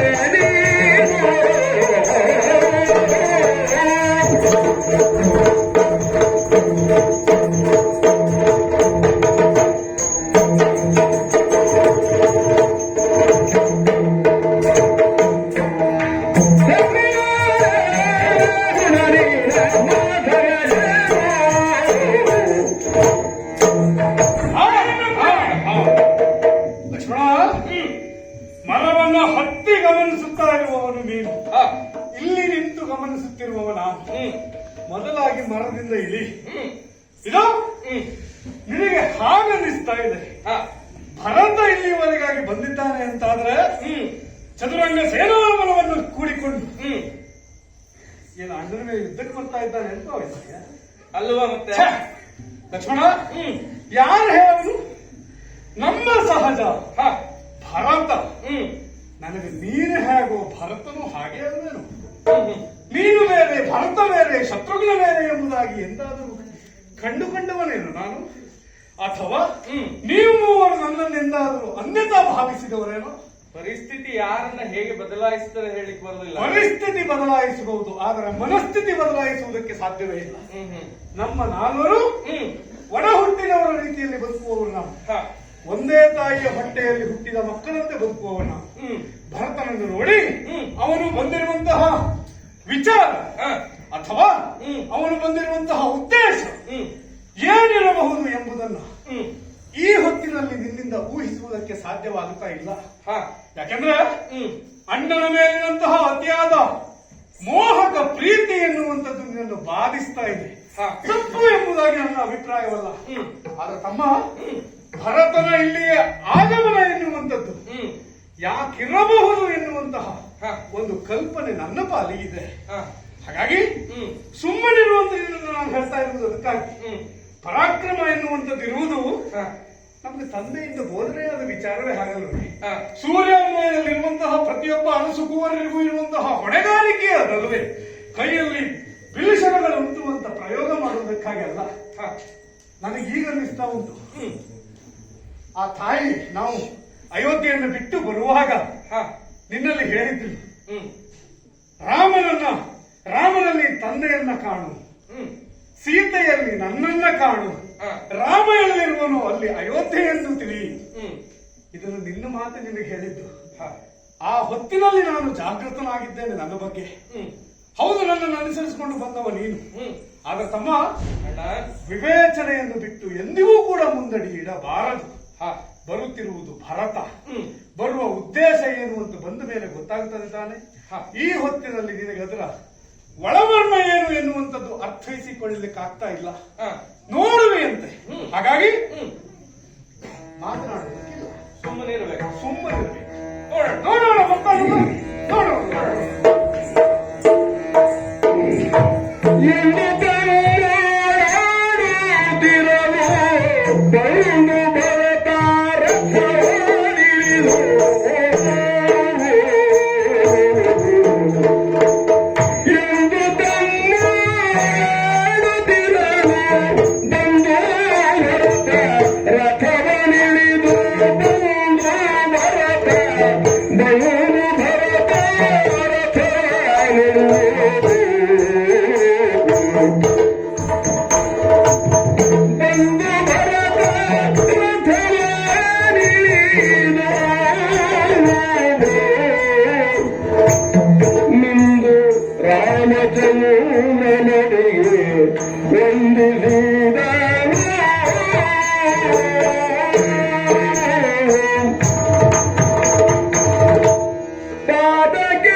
ಆಹಾ ಆಹಾ ಭರತ, ಏನು ಆನಂದ ಆಗುತ್ತಾ ಇದೆಯೋ ನನಗೆ.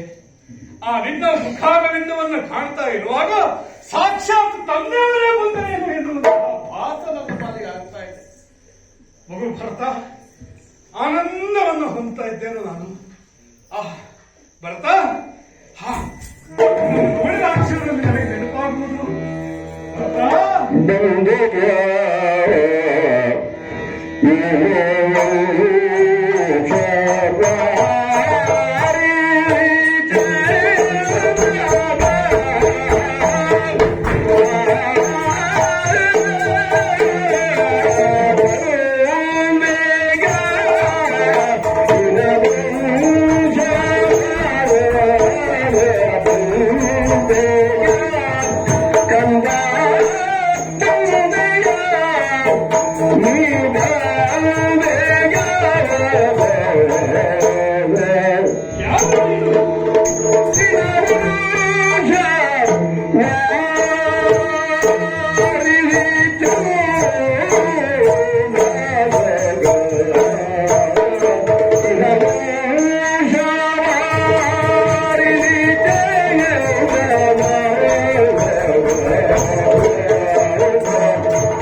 ಬಂದಂತಹ ಆನಂದದಲ್ಲಿ, ನಿನ್ನನ್ನು ಕಂಡಂತಹ ಆನಂದದಲ್ಲಿ ಮಾತುಗಳು ಹೊರಡ್ತಾ ಇಲ್ಲ ಭರತ. ನನಗೆ ಬಂದೆಯ ಇನವಂಶ ವಾರಿದಿ ಚಂದ್ರ ಅಂತ ನಿನ್ನನ್ನು ನಾನು ಈ ಹೊತ್ತಲ್ಲಿ ಕರಿತೇನೆ ಮಗು. ಯಾಕೆ ಗೊತ್ತಾ, ನಮ್ಮ ತಂದೆಯವರಿಗೆ ಕರೆದದ್ದು ಚಂದ್ರನ ಪ್ರತಿರೂಪ ಎಂಬಂತೆ. ನೀನು ಹಾಗಲ್ಲ, ಚಂದ್ರನೇ. ಯಾಕೆ ಬಲ್ಲೆಯ ಭರತ, ಇದು ಇಂದಿಗೆ ಅಯೋಧ್ಯೆಯ ಅರಸುವಾಗಬೇಕಾದವನು ನೀನು. ನನ್ನ ಬಳಿಗಾಗಿ ಬಂದಿದ್ದೀ. ಸಮಸ್ತ ಅಯೋಧ್ಯೆಯೇ ನನ್ನ ಬಳಿಗಾಗಿ ಬಂದಂತಹ ಅನುಭವ ನನಗಾಗಿದ್ದದ್ದು ಸತ್ಯ. ಇದು ನೊಂದೇನೋ ಕಂದ. ಯಾಕೆ ನೊಂದೆ ಅಂತ ಕೇಳ್ತಾ ಇದ್ದೇನೆ ಗೊತ್ತಾ ನಿನಗೆ? ಅಯೋಧ್ಯೆಯಿಂದ ಎಂದು ರಾಮ ವನವಾಸಕ್ಕೆ ತೆರಳಬೇಕು ಅಂತ ಆಜ್ಞೆ ಆಯಿತು. ಆ ಹೊತ್ತಿನಲ್ಲಿ ಹಿಂದು ಮುಂದು ಆಲೋಚಿಸದೆ, ಯಾರಿಗೂ ಹೇಳದೆ, ಯಾರ ಮುಖವನ್ನು ನೋಡದೆ ನೇರವಾಗಿ ವನವಾಸಕ್ಕೆ ಹೊರಟೇ ಬಿಟ್ಟೆ. ಆ ಹೊತ್ತಿನಲ್ಲಿ ನಿನ್ನನ್ನು ಜ್ಞಾಪಿಸಿಕೊಳ್ಳಲಿಲ್ಲ ಎಂಬುದು ಅದರ ಅರ್ಥವಲ್ಲ. ಭರತನ ನೆನಪನ್ನು ಬಿಡ್ಲಿಕ್ಕುಂಟ ರಾಮ? ಯಾಕಿದನ್ನು ಹೇಳ್ತಾ ಇದ್ದೇನೆ ಗೊತ್ತಿದೆ ನಿನಗೆ? ಭರತ ಎಲ್ಲಿಯಾದರೂ ನೊಂದನೇನೋ ಎನ್ನುವಂತಹ ಬೇಸರ ಮನಸ್ಸಿಗೆ ಕಾಡಿ ಕೇಳಿದೆ. ಅಣ್ಣ ಒಂದು ಮಾತನ್ನು ಹೇಳದೆ ಹೊರಟು ಬಿಟ್ಟ ಎನ್ನುವಂತಹ ಆ ನೋವು ನಿನ್ನನ್ನು ಕಾಡಿತೇನೋ ಎಂಬಂತಹ. ಬಿಡು, ನೊಂದರೂ ಕೂಡ ನೀನು ರಾಮನ ಬಗ್ಗೆ ನೋಯಿಸಿಕೊಳ್ಳುವ ಅಲ್ಲವೇ ಅಲ್ಲ. ಯಾಕೆಂದ್ರೆ ರಾಮನ ಅಂತರಂಗ ಏನು ಎನ್ನುವುದು ನನ್ನ ತಮ್ಮಂದಿರಾದಂತಹ ಭರತ, ಶತ್ರುಘ್ನ, ಲಕ್ಷ್ಮಣರಿಗೆ ವಿಶೇಷವಾಗಿ ಮತ್ತೊಬ್ಬರು ಮತ್ತೊಬ್ಬರಲ್ಲ, ರಾಮನೇ ಹೇಳಬೇಕಾಗಿಲ್ಲ ಎನ್ನುವ ಸತ್ಯವನ್ನು ನಾನು ಅರಿತಿದ್ದೇನೆ ಮಗು.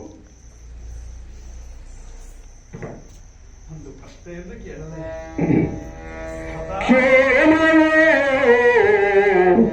ದಶರಥ ಪುತ್ರ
ನಾನು ಅಯೋಧ್ಯೆಯನ್ನು ಬಿಟ್ಟು ಬರುವಂತಹ ಸಂದರ್ಭದಲ್ಲಿ ನಮ್ಮ ತಂದೆಯವರು ದಶರಥ ಭೂಪತಿಗಳು ಬಹಳ ದುಃಖಿತರಾಗಿದ್ದರು.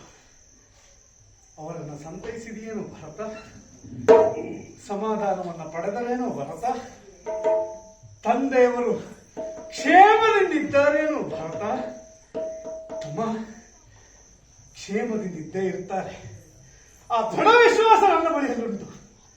60,000 ವರ್ಷಗಳ ಕಾಲ ಅಯೋಧ್ಯೆಯ ರಾಜಸಿಂಹಾಸನವನ್ನು ಆಳಿದಂತಹ ಮಹಾಪುರುಷ, ಪುಣ್ಯಪುರುಷ, ಅಂತಹ ಉದಾತ್ತರಿಗೆ, ಅಂತಹ ಪುಣ್ಯಪುರುಷರಿಗೆ ಏನಾಗುವುದಕ್ಕೆ ಸಾಧ್ಯ ಹೆಚ್ಚೆಂದರೆ ದುಃಖವನ್ನ ಸಂತೈಸಿಕೊಳ್ಳುವಂತಹ ಆ ಶಕ್ತಿಯು ಅವರಲ್ಲಿದೆ, ಗೊತ್ತಿದೆ ನನಗೆ. ಹಾಗಾಗಿ ದಶರಥ ಭೂಪತಿಗಳು ಕ್ಷೇಮದಿಂದಿದ್ದಾರೇನೋ ಭರತ. ನಮ್ಮ ಶತ್ರುಘ್ನ ಹೇಗಿದ್ದಾನೆ, ಏನು ಮಾಡ್ತಾ ಇದ್ದಾನೆ? ಹೌದು, ಸ್ವಲ್ಪ ಕೋಪಿಷ್ಟ. ಅಣ್ಣ ಬಿಟ್ಟು ಹೋದ ಎನ್ನುವಂತಹ ಬಾಧೆ ಅವನನ್ನ ಕಾಡಿರ್ತದೆ ಪಾಪ. ಎಷ್ಟಾದರೂ ರಾಮನನ್ನ ನೆಚ್ಚಿಕೊಂಡವರಲ್ಲಿ ಅವನು ಒಬ್ಬನಲ್ಲವೇ ಪಾಪ. ಪ್ರೀತಿಯಿಂದ ನನ್ನನ್ನು ನೋಡುವ ಕಾಡಿಗೆ ನಾನು ಹೊರಟೆ ಎಂಬ ನನ್ನ ನೋಡುವ ಸಾಹಸಕ್ಕೂ ಆತ ಕೈ ಹಾಕಲಿಲ್ಲ. ಅವನಿಗೆ ಏನಾದರೂ ದುಷ್ಪರಿಣಾಮವಾಗಿದೆಯೇನೋ, ಅದು ಆಗಲಿಲ್ಲ ಎನ್ನುವಂತಹ ಸತ್ಯ ನನಗೂ ಗೊತ್ತಿಲ್ಲ ಬಿಡು. ಹೇಗಿದ್ದಾರೆ ಇದು ಅಯೋಧ್ಯೆಯ ಮಹಾಜನರು, ಸತ್ಪ್ರಜೆಗಳು ಹೇಗಿದ್ದಾರೋ ಭರತ? ಯಾಕೆ ನಿನ್ನಲ್ಲಿ ನಾನು ಎಲ್ಲರನ್ನು ಪದೇ ಪದೇ ಕೇಳ್ತಿದ್ದೇನೆ ಎಂದ್ರೆ, ಅಯೋಧ್ಯೆ ನನ್ನ ಉಸಿರಾಗಿತ್ತು ಭರತ. ಅಯೋಧ್ಯೆಯ ಪ್ರಜಾವರ್ಗ ಎಂದರೆ ನನ್ನ ಸಹೋದರ ಸಮಾನರು ಎಲ್ಲರೂ. ಹಾಗಾಗಿ ಅವರನ್ನೆಲ್ಲ ವಿಚಾರಿಸುತ್ತಿದ್ದೇನೆ. ಹೇಳು ಭರತ, ಹೇಳು ಭರತ, ಒಮ್ಮೆ ಹೇಳು, ಎಲ್ಲರೂ ಕ್ಷೇಮದಿಂದಿದ್ದಾರೆ ಎಂಬುದಾಗಿ.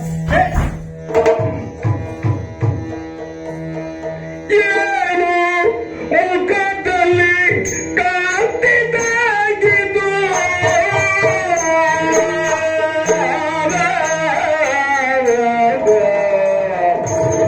ಏನು ಮುಖದಲ್ಲಿ ಕಾಂತಿ ತಗ್ಗಿತು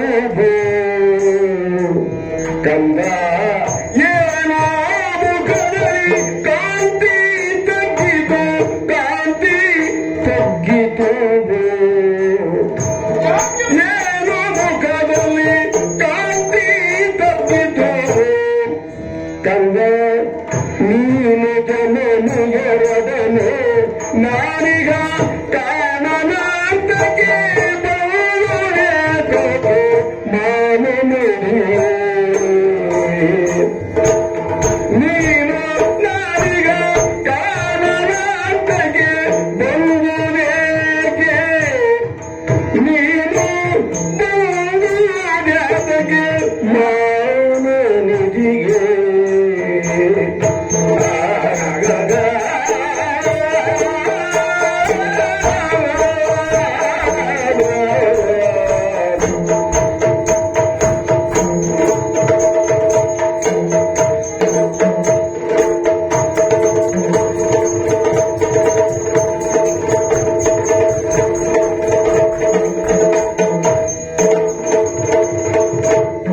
ಏನು ಮುಖದಲ್ಲಿ ಕಾಂತಿ ತಗ್ಗಿತು, ನೀನು ಜನನಿಯರದನು ನಾನೀಗ ಕಾಣನಾಂತಕ್ಕೆ ಬಂದುದ್ಯಾಕೆ, ನೀನು ನಾನೀಗ ಕಾಣನಾಂತಕ್ಕೆ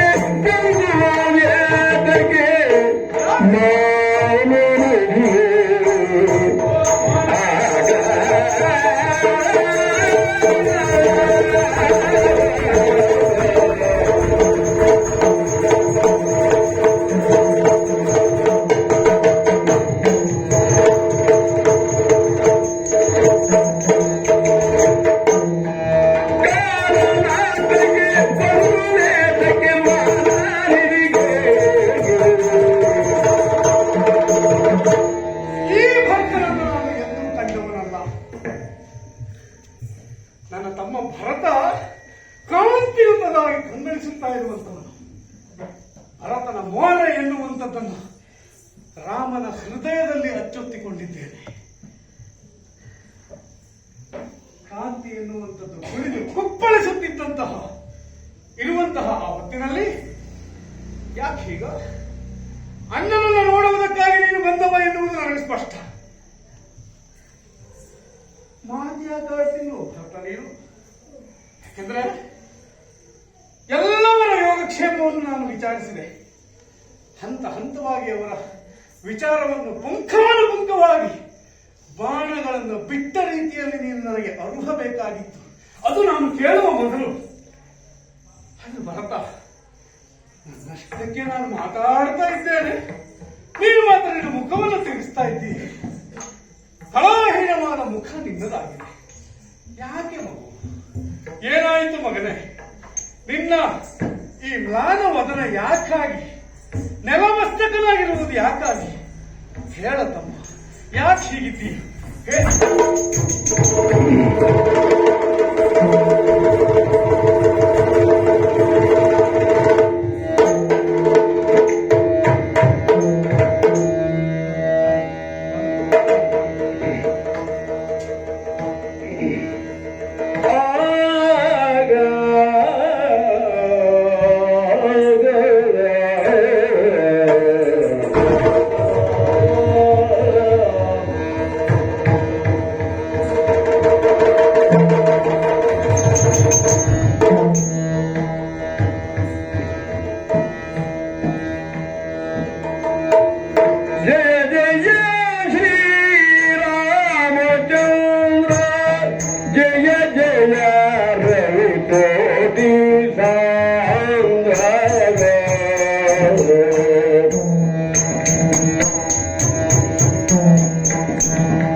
ಅಯೋಧ್ಯೆಯ ವರ್ತಮಾನದ ಅರಿವಾಗಿರಬೇಕು. ಭರತನಿಗೆ ಹೋಗುವಾಗ ಹೇಳಿ ಹೋಗಲಿಲ್ಲ ಎಂದು ನೆನಪಿರುವಂತಹ ಅಣ್ಣ,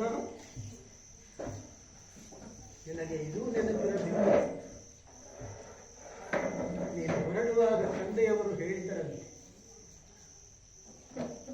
ಈ ಒಂದು ರಾತ್ರಿ ಕಳೆದು ಹೋಗು ಮಗನೇ, ಎಲ್ಲರೂ ಕುಳಿತು ಊಟ ಮಾಡೋಣ ಎಂದು ಕೇಳಿದರಂತೆ.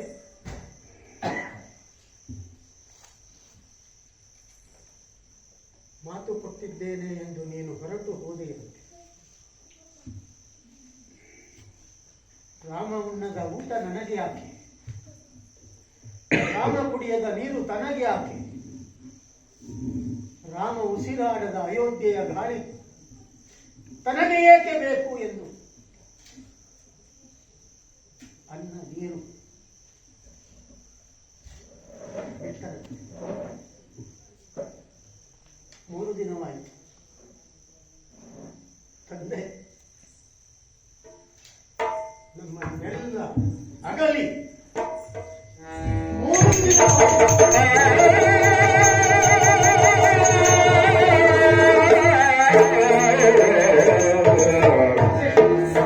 ಇಂತು ಮಾಡುತ್ತದೆ ಇನಕುಲ ಶೋಭಾ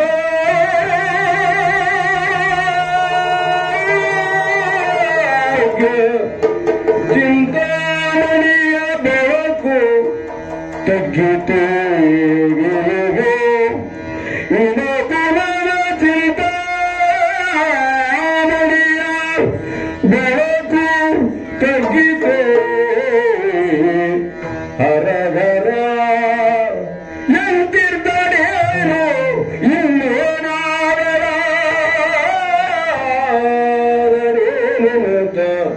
ಕಾಂತಿ ಜಾಲಕ್ಕೆ ನುಡಿದಡುಗೋ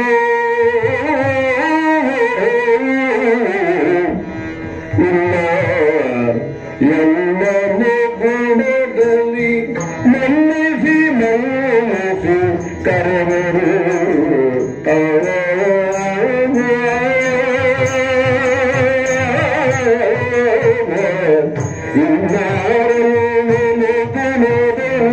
ಮನ್ನಿಸಿ ಮನ್ನಿಸಿ ಕರೆವರು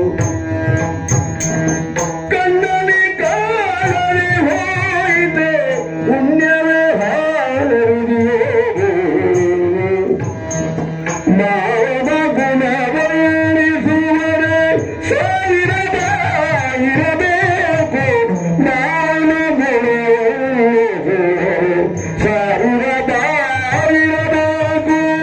ಯಾವರಿಗಿಂತ ಗುಣವಿದೆ ದೇವರಿಗೆ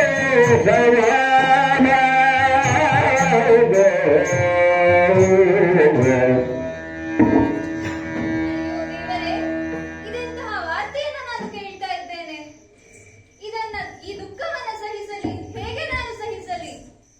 ಮಗಳೇ ಸೀತಾ ಎಂದು ಇನ್ನು ಆದರಿಸಿ ಕರೆಯುವವರು ಯಾರು ನನಗೆ? ಮನೆಯ ಸೊಸೆಯಾದರೂ ಮನೆಯ ಮಗಳಂತೆಯೇ ನನ್ನ ತಂದೆ ತಾಯಿಗೆ ಸರಿಸಮವಾದ ಪ್ರೀತಿ ವಾತ್ಸಲ್ಯವನ್ನು ತೋರಿದರಲ್ಲ ನನಗೆ. ಒಂದೇ ಒಂದು ದಿನವಾದರೂ ನನ್ನ ಮನಸ್ಸಿಗೆ ನೋವಾಗುವಂತಹ ಮಾತುಗಳನ್ನು ಆಡಿದವರಲ್ಲ ಅವರು.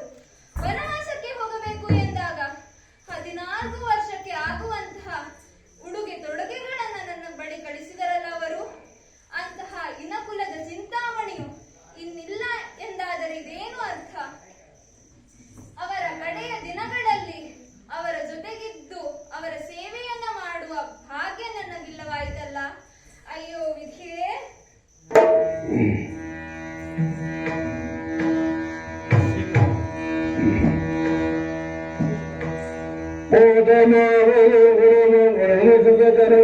ಪಾದದಡಿಯಲ್ಲಿ ಬಿದ್ದು ಹೊರಡುತ್ತಿದೆ ವೇದಾಂತ ಮಂತ್ರದಿಂದ ಪರ ಕರ್ಮಗಳು ಸಾಧಿಸಿಯೇ ವೇದೋಕ್ತ ಮಂತ್ರದಿಂದ ಪರ ಕರ್ಮಗಳು ಸಾಧಿಸಿಗೆ ದಾನ ದಕ್ಷಿಣೆ ಹೋಮನೆ ಮನೆಯು ಮೇದಿನೀಶಗೆ ಸ್ವರ್ಗಮೋ ಕೊಡಿಸಿದಾಗ ಪಿತೃಜಾರ ಸಂತುಷ್ಟಿ ಪಡಿಸಿ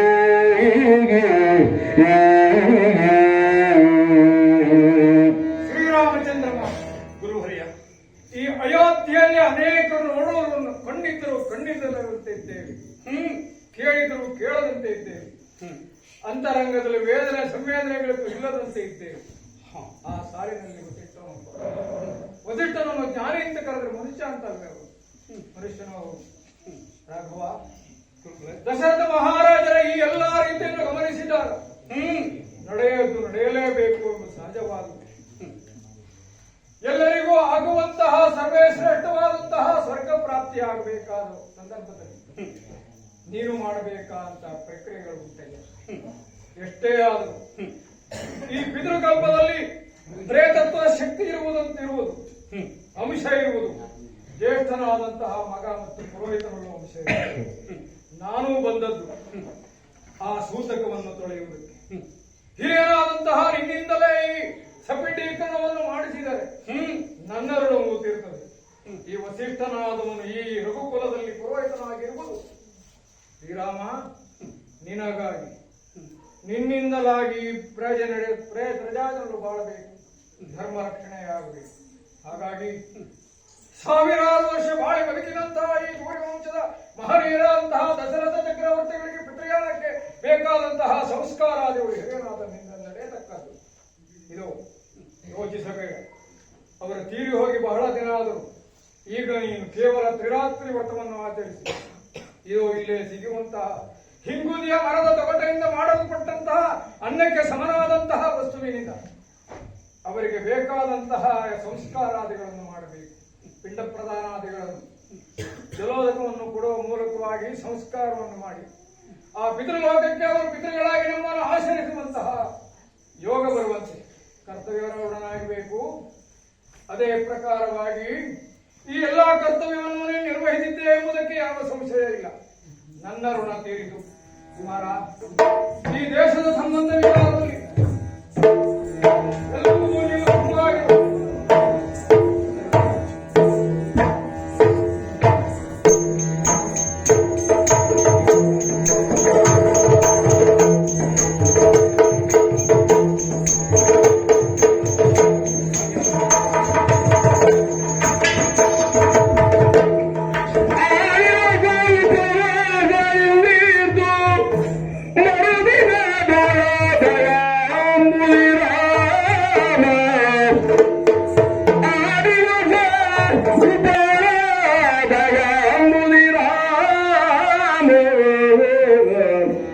ಕೌಸಲ್ಯ ಸುಮಿತ್ರೆಯರ ಪಾಲಕೆರವುತ ಸಕಲ ಮುನಿಜನರ ಮುಂದೆ ಧೈರ್ಯೋದ್ಧಾಮ ಇಂತೆಂದಲೋ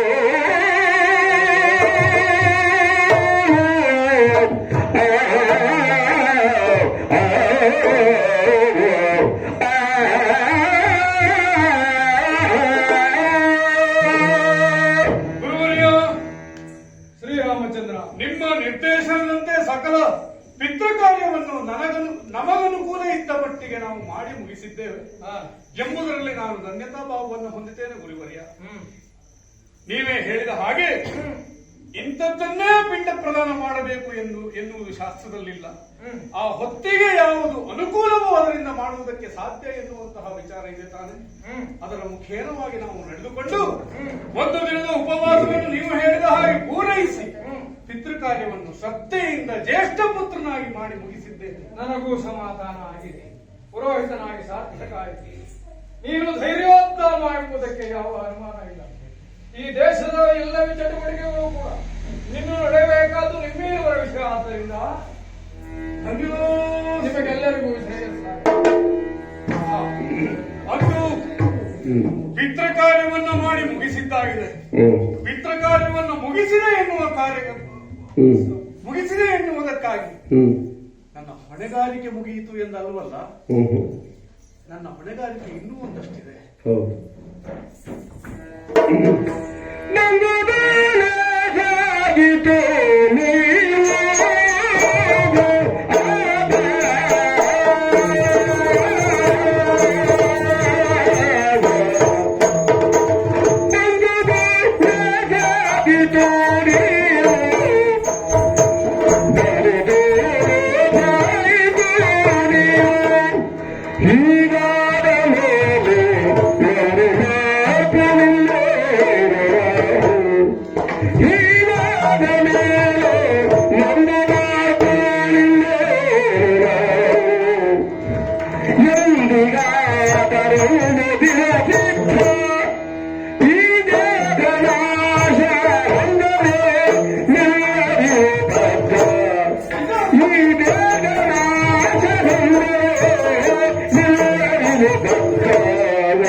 ಅಯೋಧ್ಯೆಯ ಸಕಲ ಪುರಜನರೇ,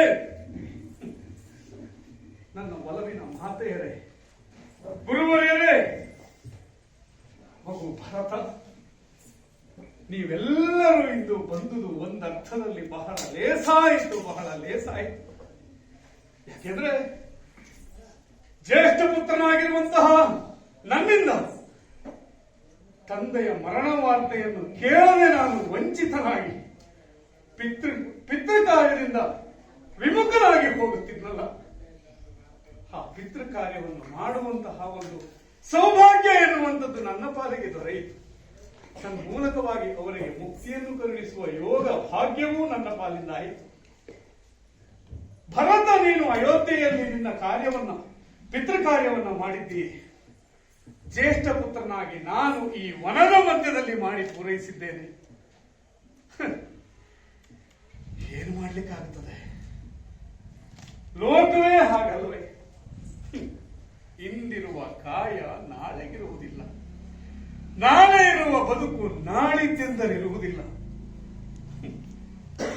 ನದಿಯೊಂದು ಸಮುದ್ರಕ್ಕೆ ಸೇರ್ತದೆ ಅಂತಾದ್ರೆ ಹಿಂದೆ ಆ ನದಿಯನ್ನು ಎಳೆದುಕೊಳ್ಳುವುದಕ್ಕೆ ಸಾಧ್ಯವೇ? ಅದು ಲೀನವಾಗಿ ಹೋಗುತ್ತದೆ. ಹಾಗಂತ ದೇಹ ಎನ್ನುವಂಥದ್ದು ಶಾಶ್ವತ ಖಂಡಿತ ಅಲ್ಲ, ಖಂಡಿತ ಅಲ್ಲ. ಮರ್ತ್ಯರಾಗಿ ನಾವು ಈ ಭೂಲೋಕದಲ್ಲಿ ಹುಟ್ಟಿದೆವು ಎಂತಾದ ಮೇಲೆ ಇಂದಲ್ಲ ನಾಳೆ ನಾವು ಸಾವನ್ನ ಕಾಣಲೇಬೇಕು.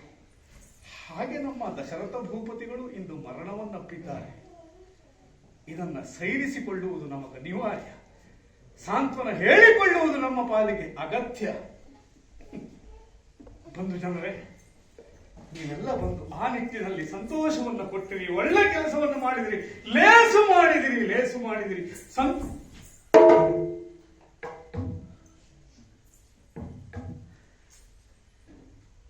ಎಲ್ಲರಿಗೂ ನನ್ನ ಈ ವಿಚಾರಗಳನ್ನ ಹೇಳಿದೆ. ಅನುಜ ಭರತನಲ್ಲಿ ವಿಶೇಷವಾಗಿ ಹೇಳಬೇಕಾದಂತಹ ವಿಚಾರಗಳಿದೆ.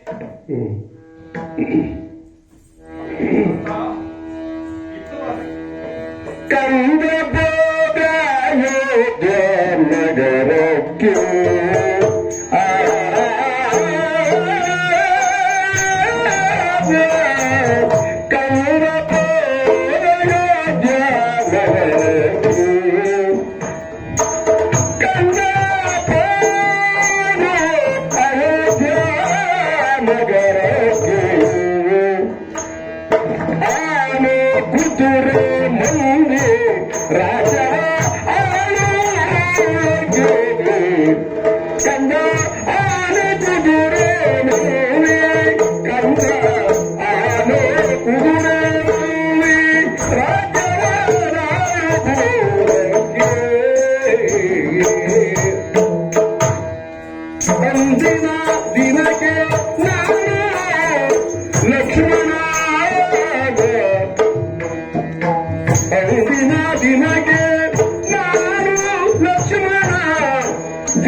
ಮಗನೇ ಭರತ, ಅಣ್ಣ, ತಮ್ಮನಾದರೂ ಕೂಡ ನಿನ್ನಲ್ಲಿ ನಾನು ಬಹಳ ಮುಖ್ಯವಾದಂತಹ ವಿಚಾರವನ್ನೊಂದು ಹೇಳಲೇಬೇಕು ಕಂದ. ಯಾಕೆಂದ್ರೆ ಕೇವಲ ನೀನು ನನ್ನನ್ನ ಅಣ್ಣ ಎಂದು ಭಾವಿಸಿದವನಲ್ಲವೇ ಅಲ್ಲ, ನೀನೆಲ್ಲ ನನ್ನ ಅನುಜರೆಲ್ಲರೂ ಕೂಡ ಹಾಗೆ. ಆದರೆ ಈ ಹೊತ್ತಿನಲ್ಲಿರುವ ಹೊಣೆಗಾರಿಕೆ ನಿನ್ನ ಪಾಲಿಗೆ ವಿಶೇಷವಾದದ್ದು ಅಂತ ನಾನು ಹೇಳ್ತೇನೆ ಕಂದ. ಇಲ್ಲಿಯವರೆಗೆ ನಡೆಯಬೇಕಾದಂತಹ ಆಗಬೇಕಾದಂತಹ ಕೆಲಸ ಕಾರ್ಪಣ್ಯಗಳನ್ನು ನಾವು ಯಥೋಚಿತವಾಗಿ ಮಾಡಿ ಮುಗಿಸಿದ್ದೇವೆ. ಯಾವ ಜೊತೆಯೂ ಅದರಲ್ಲಿ ಬರಲಿಲ್ಲ ಕಂದ. ಈಗ ನೀನು ಮಾಡಬೇಕಾಗಿರುವುದು ಏನು ಗೊತ್ತಾ? ಅಯೋಧ್ಯ ನಗರಕ್ಕಾಗಿ ತೆರಳಬೇಕು. ಈ ಹೊತ್ತಲ್ಲೇ ನೀನು ತೆರಳಬೇಕು. ಯಾಕೆ ಹೇಳು? ಗೊತ್ತಿಲ್ಲ. ನಿನಗೆ ವಿಧಿಸಿದ ಹೊಣೆಗಾರಿಕೆ ಎನ್ನುವಂಥದ್ದಿದೆ. ನಿನಗೆ ನಿನ್ನ ತಲೆಯ ಮೇಲೆ ಇರುವಂತಹ ನೇಮ ಎಂಬುದು ನಿನ್ನ ಪಾಲಿಗಿದೆ. ಮಗು ಭರತ, ಆನೆ, ಕುದುರೆ, ಚತುರಂಗ ಸೈನ್ಯದ ಬಲ ಇವನ್ನೆಲ್ಲವನ್ನು ನೀನು ಸೇವಿಸತಕ್ಕದ್ದು. ಹೋಗಿ ಅಯೋಧ್ಯೆಯ ಸಿಂಹ ವಿಷ್ಟರವನ್ನ ಏರಿ ಅರಸನಾಗಿ ನೀನು ಆಳ್ವಿಕೆಯನ್ನು ಮಾಡಬೇಕು. ಮಗು ಭರತ, ಇಂದಿನಿಂದ ಮೊದಲುಗೊಂಡು ನೀನು ಸಾಕೇತದ ಸಿಂಹವಿಷ್ಟರದ ಆಳಾಗಿ ನೀನು ಆಳಬೇಕು ಮಗನೇ, ಆಳ್ಬೇಕು. ಹಾಗಾಗಿ ಇವರನ್ನೆಲ್ಲ ಕರೆದುಕೊಂಡು ಈ ಹೊತ್ತು ಅಯೋಧ್ಯ ನಗರಕ್ಕಾಗಿ ಹೊರಟ.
ತಾಯಿ ಹೇಳಿದ ಮಾತು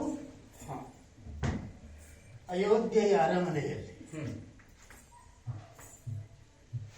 ಅದೇ ಮಾತನ್ನ ನೀನು ಅಡವಿಯ ಮಧ್ಯದಲ್ಲಿ ಆಡುತ್ತಿದ್ದಿ. ಅದು ನಿನ್ನ ನಿಷ್ಠೆ ಕೂಡ. ನನ್ನ ತಾಯಿ ಅಪಕೀರ್ತಿಗೆ ಆಸೆಯನ್ನು ಪಟ್ಟು ಇಂತಹದ್ದನ್ನ ಕೇಳಿದಳು. ಮಧ್ಯದಲ್ಲಿ ನನ್ನನ್ನು ಎಳೆದು ತಂದಳು. ನಿನಗೆ ಕೀರ್ತಿಯ ವ್ಯಾಮೋಹವೇ ಸಹಜವಾಗಿ ಸಿಗಬೇಕಾದ ರಾಜ್ಯವನ್ನ ತಿರಸ್ಕರಿಸಿ ರಾಮ ಕಾಡಿಗೆ ಹೋದಾಳೆನ್ನುವ ಖ್ಯಾತಿಯನ್ನ ಬೆನ್ನು ಹತ್ತಿ ಬಂದೆ. ಅಲ್ಲದೆ ಇದ್ರೆ ಏನೋ ಅಮ್ಮ ಆ ಹೊತ್ತಲ್ಲಿ ತಲೆ ಕೆಟ್ಟು ಕೇಳಿದ ಮಾತು ನೀನು ಹೇಳುತ್ತೀಯ ಅಯೋಧ್ಯೆಗೆ ಹೋಗು ಭರತ. ಆನೆ, ಕುದುರೆ, ಸಿಂಹವಿಷ್ಟರ ಚತುರಂಗ ಸೇನೆ, ಅಯೋಧ್ಯೆಯ ಪ್ರಜಾಜನರು ಒಂದು ಹೇಳಿದೆಯಲ್ಲ, ಆಳಾಗು. ಆಳಾಗುವುದಕ್ಕೆ ಸಿದ್ಧನಾಗಿರುವ ಈ ಭರತನಿಗೆ ಆಡುವುದಕ್ಕೆ ಹೋಗು ಭರತ ಎಂದು ಹೇಳುತ್ತೀಯಲ್ಲ, ಯಾವ ಅರ್ಥದಲ್ಲಿ? ಹಿರಿಯನು ಸದೃಢನಾಗಿದ್ದರೆ, ಎಲ್ಲ ರೀತಿಯಲ್ಲಿಯೂ ಉತ್ತಮನಾಗಿದ್ದರೆ ಸಹಜವಾಗಿ ಆಡಳಿತ ಹಿರಿಯನಿಗೇ ಸೇರಬೇಕು. ಅಮ್ಮ ಕೇಳಿದ್ದಾಳೆ ಎನ್ನುವ ಹಠವೇ ನಿನಗೆ? ಭರತನನ್ನ ಸಿಂಹಾಸನದಲ್ಲಿ ಕುಳ್ಳಿರಿಸಿ ಚಂದವನ್ನ ನೋಡಬೇಕು ಎನ್ನುವ ಕುಹಕ ಮಾತು ಕೇಳ. ಬರುವಾಗ ಹೇಳಿ ಬರಲಿಲ್ಲ ಅಂತ ನೊಂದೆ ಏನು ಮಗನೇ ಅಂತ ಕೇಳಿದೆಯಲ್ಲ. ಕಾಡಿಗೆ ಹೋಗ್ತೇನೆ ಭರತ ಅಂತ ನನ್ನಲ್ಲಿ ಅಣ್ಣ ಹೇಳಿ ಹೋಗಲಿಲ್ಲ ಅಂತ ದುಃಖ ಆಗಲಿಲ್ಲ. ನನ್ನ ತಾಯಿ ಕೇಳಿದ ವರ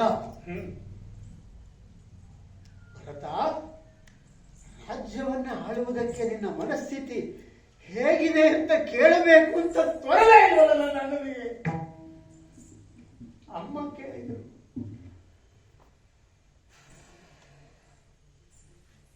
ಭರತ ಅಮ್ಮ ಹೆತ್ತ ಮಗ, ನಿನ್ನ ಶರೀರದಲ್ಲಿ ಹರಿಯುತ್ತಿರುವ ರಕ್ತವೇ ನನ್ನ ಶರೀರದಲ್ಲಿಯೂ ಹರಿಯುತ್ತಿರುವುದು. ಆಳುವ ವಿಷಯದಲ್ಲಿ ನೀನು ಹೇಗೆ ಯೋಚಿಸುತ್ತೀಯೆ ಹಾಗೆ ಭರತನೂ ಯೋಚಿಸಬಹುದು ಎಂದು ಕಾಣಲೇ ಇಲ್ವಾ ನನಗೆ? ನೀವು 3 ಜನ ಈ ಕಾಡಿನಲ್ಲಿ ನಾರು ಬಟ್ಟೆಯನ್ನುಟ್ಟು ಗಡ್ಡ ಗೆಣಸುಗಳನ್ನ ತಿಂದು ಬದುಕುತ್ತಿರುವುದು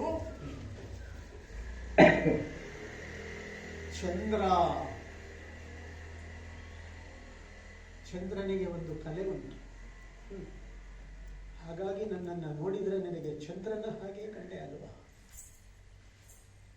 ನಿಮ್ಮ 3ರನ್ನ ನಾನು ಕಾಡಿನಲ್ಲಿ ಬಿಟ್ಟು ಅಯೋಧ್ಯೆಯ ರಾಜ ವೈಭೋಗವನ್ನ ಅನುಭವಿಸುವ ಭರತ ನಿನ್ನ ತಮ್ಮನಾಗಬೇಕು.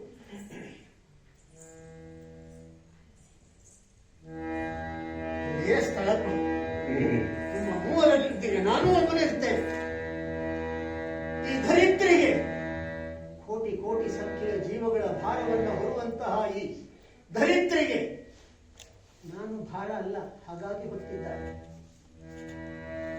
ಇರುವುದಕ್ಕೆ ನಾನು ಹೆಚ್ಚಾಗುವುದಿಲ್ಲ. ನಾನು ಇಲ್ಲಿಯೇ ಇರುತ್ತೇನೆ.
ಚಂದ್ರ ಅಂತ ನಿನ್ನ ಇನಕುಲದ ಚಂದ್ರ ಅಂತ ನಿನ್ನನ್ನು ಕರೆದದ್ದು ನಿನ್ನಲ್ಲಿ ದೋಷ ಇದೆ ಎನ್ನುವ ಕಾರಣಕ್ಕಾಗಿ ಅಲ್ಲ, ಕಲೆ ಇದೆ ನಿನ್ನಲ್ಲಿ ಎಂಬುದಕ್ಕಾಗಿ ಅಲ್ಲ. ನೀನು ಬೆಳಕನ್ನ ತಂಪಾಗಿ ಲೋಕಕ್ಕೆ ಹರಡಬೇಕು ಒಬ್ಬ ಅರಸನಾಗಿ ಎಂಬ ಕಾರಣಕ್ಕಾಗಿ. ನಾವು ಯಾರು ಹೇಳು? ಇಕ್ಷ್ವಾಕು ವಂಶ, ಸೂರ್ಯ ವಂಶದ ಅರಸು ಮನೆತನದಲ್ಲಿ ಹುಟ್ಟಿದವನು. ಸೂರ್ಯ ವಂಶದ ಅರಸೊತ್ತಿಗೆ ಎನ್ನುವಂಥದ್ದು ಕೇವಲ ಅಧಿಕಾರದ ಸಿಂಹಾಸನವಲ್ಲ, ಅದಕ್ಕೊಂದು ವಿಶೇಷ ಅರ್ಥ ಇರುವಂತಹ ಒಂದು ಸಿಂಹಗದ್ದುಗೆ ಅದು. ಹಾಗಾಗಿ ಅದನ್ನು ಸಿಂಹಾಸನ ಅಂತ ಕರೆಯುವಂಥದ್ದು ಮಗು. ತಂದೆಯವರು ನನಗೆ 14 ವರ್ಷಗಳ ಕಾಲ ವನವಾಸವನ್ನು ಮಾಡುವಂತ ಹೇಳಿದರು.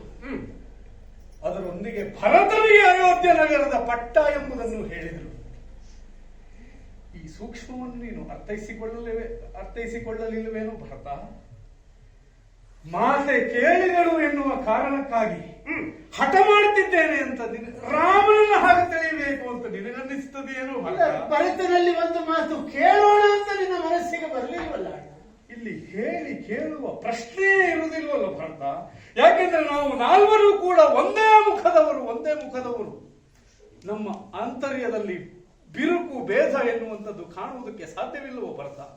ತಾಯಿ ಕೇಳಿದರು, ಅದರಲ್ಲೊಂದು ನಿಷ್ಠೆ ಇದೆ ಎಂದು ಬಗೆದವ ನಾನು. ಅದು ತಾಯಿ ಹೇಳ್ತಾ ಇದ್ದಾಳೆ, ಬಾ ಮಗನೇ ರಾಮ, ಮತ್ತೆ ಬಾ ಮಗನೇ ರಾಮ, ಅಯೋಧ್ಯ ನಗರಕ್ಕೆ ಬಾ ಮಗನೇ. ಮಂತನೆಯ ತಪ್ಪಿನಿಂದ ನಾನು ಮಾಡಿದೆ ಅಂತ ಗೋಡೆಯುತ್ತಿದ್ದಾಳೆ. ಮತ್ತೆ ನಿನ್ನ ಹಠ ಯಾಕೆ?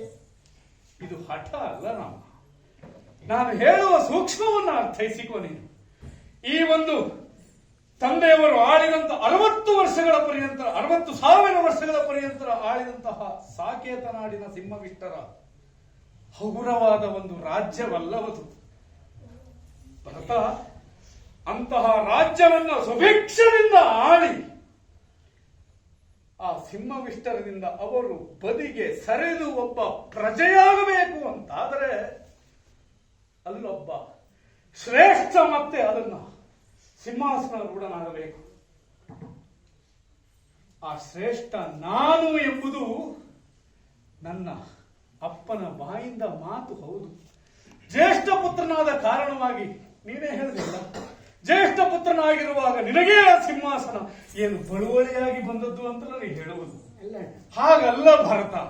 ಬಳುವಳಿಯಾಗಿ ಯಾಕೆ ನಾವು ಸ್ವೀಕರಿಸಬೇಕು ಹೇಳು? ಬೇಡ. ಅವರು ಅಧಿಕಾರದಿಂದ ಅವರ ರಾಜತನವನ್ನ ಅವರು ಕಳಚಿಕೊಳ್ಳಬೇಕು ಅಂತಾದ್ರೆ ಅವರು ಸಂಪೂರ್ಣರಾಗಿದ್ದರೆ ಮಾತ್ರ ಸಾಧ್ಯ ಎನ್ನುವುದನ್ನು ನೀನು ಮರೆಯಬೇಡ. ಅಣ್ಣ, ಅಧಿಕಾರ ನಡೆಸುವುದು ಎನ್ನುವುದು ಒಂದು ಪದವಿ. ನೀನೇ ಹೇಳಿದ್ದೀಯೇ ಒಂದು ಮನೋಧರ್ಮ. ಈಗ ನೀನು ಹೇಳಿದ್ದು ನಮ್ಮನ್ನ ಯಾರು ನಾವು ನಮ್ಮನ್ನ ಆಳಬಲ್ಲೆವು, ಅವರು ಮಾತ್ರ ರಾಜ್ಯವನ್ನ ಆಳಬಹುದು. ಇದು ಸತ್ಯ ಭರತ. ನಾನು ನನ್ನನ್ನು ಆಳುವುದಕ್ಕೆ ಸಾಧ್ಯವಿಲ್ಲದೆ ನಿನ್ನ ಪಾದ ಕಟ್ಟಿಕೊಳ್ಳುವುದಕ್ಕೆ ಬಂದಿದ್ದೇನೆ. ಭಾವನೆಯ ಉದ್ವೇಗಕ್ಕೆ ಒಳಗಾಗಬಾರದು ಭರತ. ಭಾವನೆ ಎನ್ನುವುದೇ ಬೇರೆ, ವಸ್ತುಸ್ಥಿತಿ ಎನ್ನುವುದೇ ಬೇರೆ. ಅದನ್ನು ಅರ್ಥೈಸಿಕೊಂಡು ನಡೆಯುವುದು ಮನುಜರಾದಂತಹ ನಮ್ಮ ಆದ್ಯ ಕರ್ತವ್ಯವೋ ಭರತ. ತಾಯಿ ಅದನ್ನು ವರ ರೂಪದಲ್ಲಿ ಕೇಳಿದಳು. 2 ವರಗಳನ್ನ ತಂದೆಯವರಲ್ಲಿ ಕೇಳಿದಳು. ಹಾಗಾದ್ರೆ ಅವಳು ವರಗಳನ್ನು ಎಂದೋ ತೀರಿಸಿಕೊಳ್ಳಬಹುದಾಗಿತ್ತು ತಾನೆ?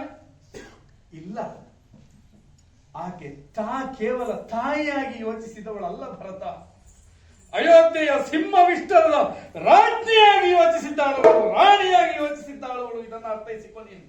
ಸ್ವಾರ್ಥ ಹಾಗಲ್ಲವೋ ಭರತ. ಸಾವಧಾನದಿಂದ ಆಲೋಚಿಸು. ಆಕೆ ಈ ಸಂದರ್ಭದಲ್ಲಿ ಇನ್ನೇನು ನಮ್ಮ ತಂದೆಯವರು ಸಿಂಹಾಸನದಿಂದ ಇಳಿಯಬೇಕು, ನಾನು ಸಿಂಹಾಸನವನ್ನು ಹತ್ತಬೇಕು ಎನ್ನುವ ಸಂದರ್ಭದಲ್ಲಿ ಅವಳು 2 ವರವನ್ನು ಕೇಳಿದಳು. ಯಾಕೆ? ಅಪ್ಪನ ಮಾತು ಎನ್ನುವುದು ಹುಸಿಯಾಗಬಾರದು.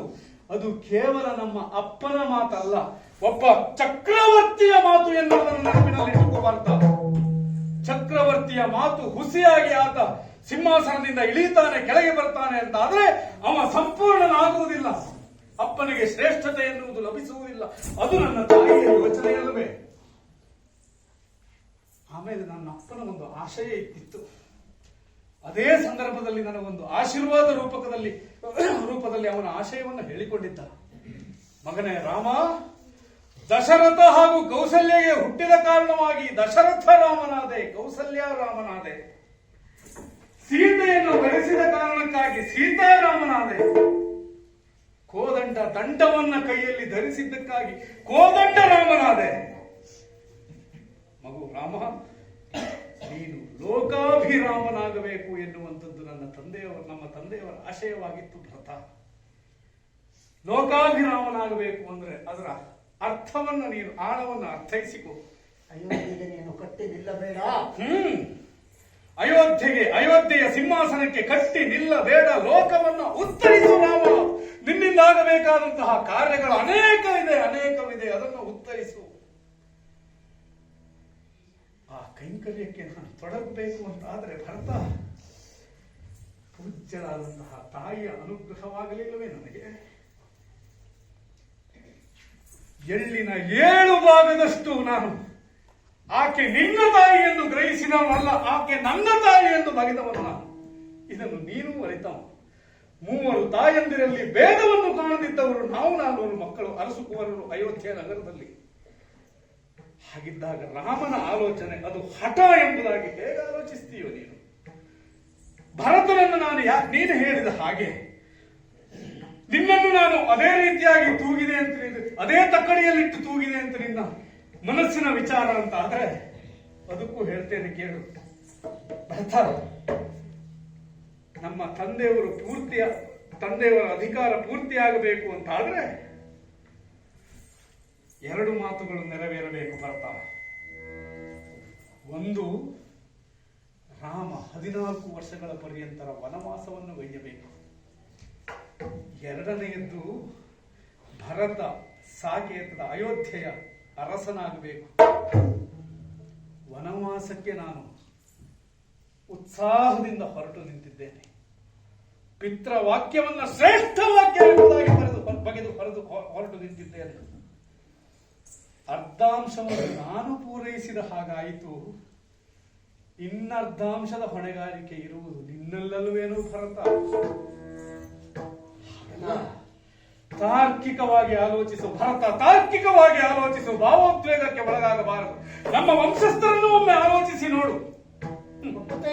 ಹರಿಶ್ಚಂದ್ರ ಚಕ್ರವರ್ತಿ ತನ್ನ ಹೆಂಡತಿ ಮಕ್ಕಳನ್ನ ಬೀದಿಯಲ್ಲಿ ಮಾರಾಟಕ್ಕಿಡ್ತಾನೆ ಅಂತಾದ್ರೆ ಅವನಿಗೆ ಅವರು ಹೆಚ್ಚಾಗಿ ಅಲ್ಲ ಭರತ, ಅವನ ನಿಷ್ಠೆಯಿಂದಾಗಿ ಅವನು ಮಾರಾಟಕ್ಕಿಟ್ಟಂತದ್ದು.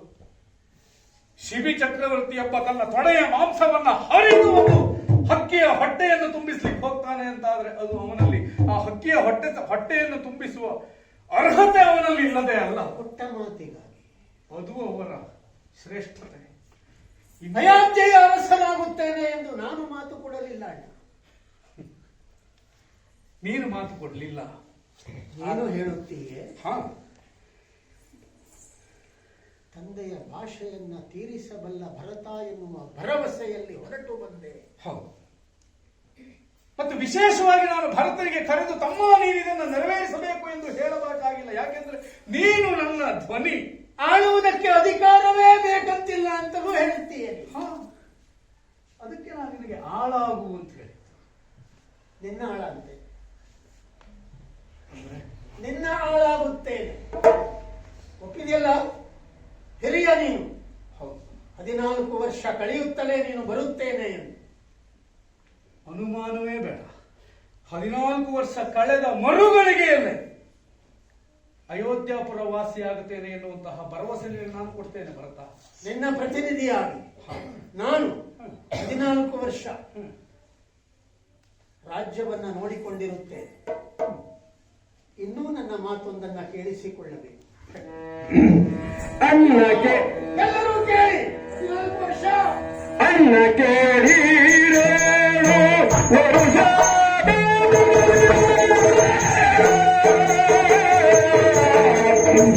ಅನ್ನ ಕೇಳಿರೋ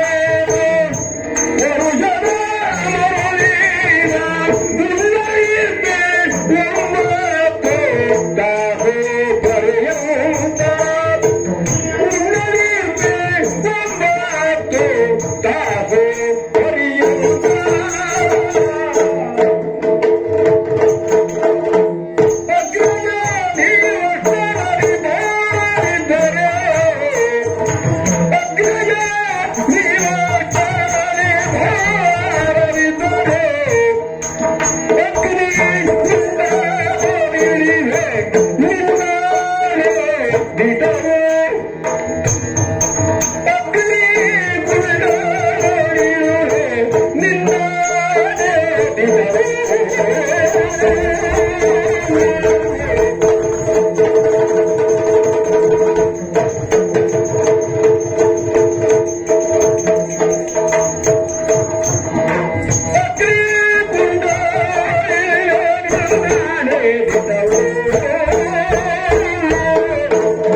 ಅಣ್ಣ ಹೇಳು ಭರತ. ಸರಿಯಾಗಿ ಕೇಳಿಸಿಕೊಳ್ಳಬೇಕು.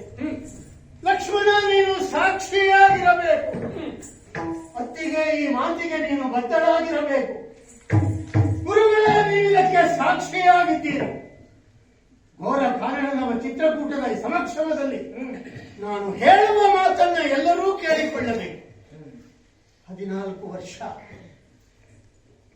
ಈ ಊರು, ಈ ಮೂವರು ಅರಣ್ಯದಲ್ಲಿರುತ್ತೀರಿ, ಮರಳಿ ಬರುತ್ತೀರಿ ಎನ್ನುವುದನ್ನು ನನ್ನ ಸಮ್ಮುಖದಲ್ಲಿ ಹೇಳಿದ್ದೀರಿ.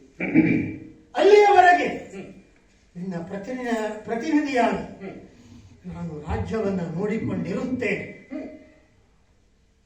9 ಗಂಟೆಯವರೆಗೆ ಕಾಯುತ್ತೇನೆ. 9 ಗಳಿಗೆಯವರೆಗೆ ನೀವು ಬರುವ ನಿರೀಕ್ಷೆಯನ್ನು, ನಿದ್ರಾಹಾರವನ್ನು ಬಿಟ್ಟು ಕಾಯುತ್ತಾ ಇರುತ್ತೇನೆ. ಆ 9 ಗಳಿಗೆಯಲ್ಲಿ ನೀವು ಬಾರದಿದ್ದರೆ ಗುರುವರ್ಯ, ಹಿಂದಿನಂತೆ ನೀವು ನನ್ನನ್ನು ತಡೆಯುವಂತಿಲ್ಲ. ನಾನು ನಿರ್ಮಿಸಿಕೊಂಡಂತಹ ಅಗ್ನಿಯಲ್ಲಿ ನಾನೇ ಹಾರಿ ನನ್ನ ರಕ್ತವನ್ನು ಅರ್ಪಿಸಿಕೊಳ್ಳುತ್ತೇನೆ.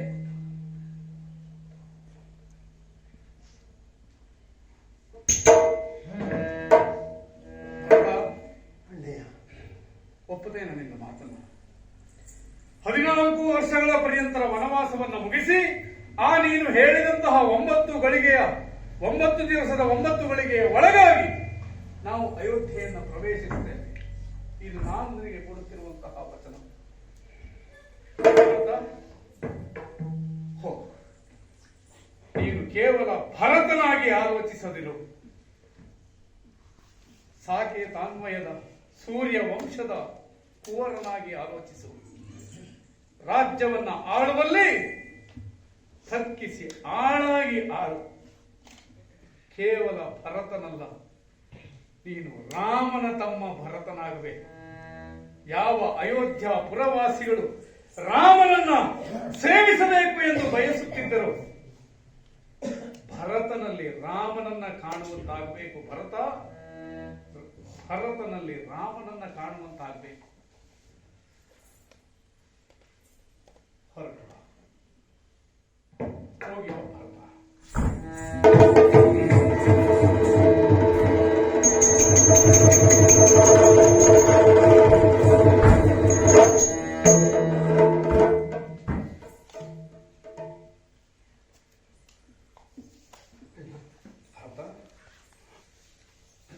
ಬರುವಾಗ ಬಹಳ ದೊಡ್ಡ ಭರವಸೆಯನ್ನಿಟ್ಟುಕೊಂಡೇ ಬಂದವನು ನಾನು. ಅಯೋಧ್ಯೆಯ ಇಡೀ ಪ್ರಜಾವರ್ಗಕ್ಕೆ ರಾಮನನ್ನು ಕರೆದು ತಂದು ನಿಮ್ಮ ಸಮ್ಮುಖದಲ್ಲಿ ಕುಳ್ಳಿರಿಸುತ್ತೇನೆ ಎಂದು ಹೇಳಿ ಬಂದವನು ನಾನು. ಬರಿಗಾಲಲ್ಲಿ ಹೊರಟು ಬಂದ ನಿನಗೆ ರಾಜ ಪೋಷಾಕಿನ ಜೊತೆಯಲ್ಲಿ ನೀನು ಅರಮನೆಯಲ್ಲಿ ಅಡ್ಡಾಡುವುದಕ್ಕೆ ಬಳಸುತ್ತಿದ್ದ ಈ ಚಿನ್ನದ ಪಾದುಕೆಯನ್ನು ಅಲಂಕರಿಸಿಕೊಂಡೇ ಕರೆದುಕೊಂಡು ಹೋಗಬೇಕು ಎಂದು ಬಂದವನು ನಾನು.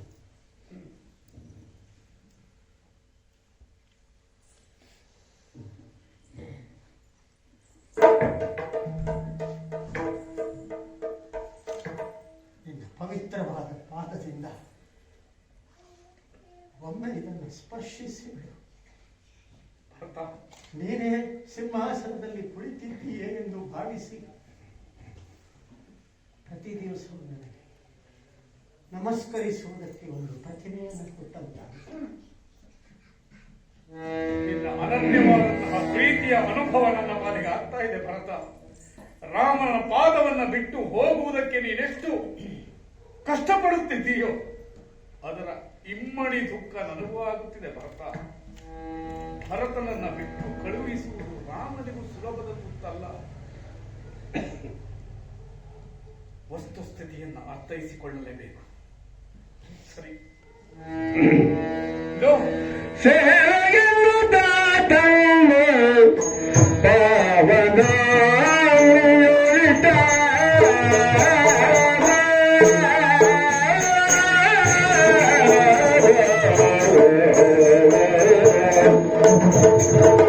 ಸೇವೆಯನ್ನು ದಾಟನ್ನು ಪಾವನ ಹಾರುವೆಯನು ಕೊಟ್ಟು ಹರಸಿ ಬೀಳ್ಕೊಟ್ಟ ಇದೇ ಪಾದುಕಾ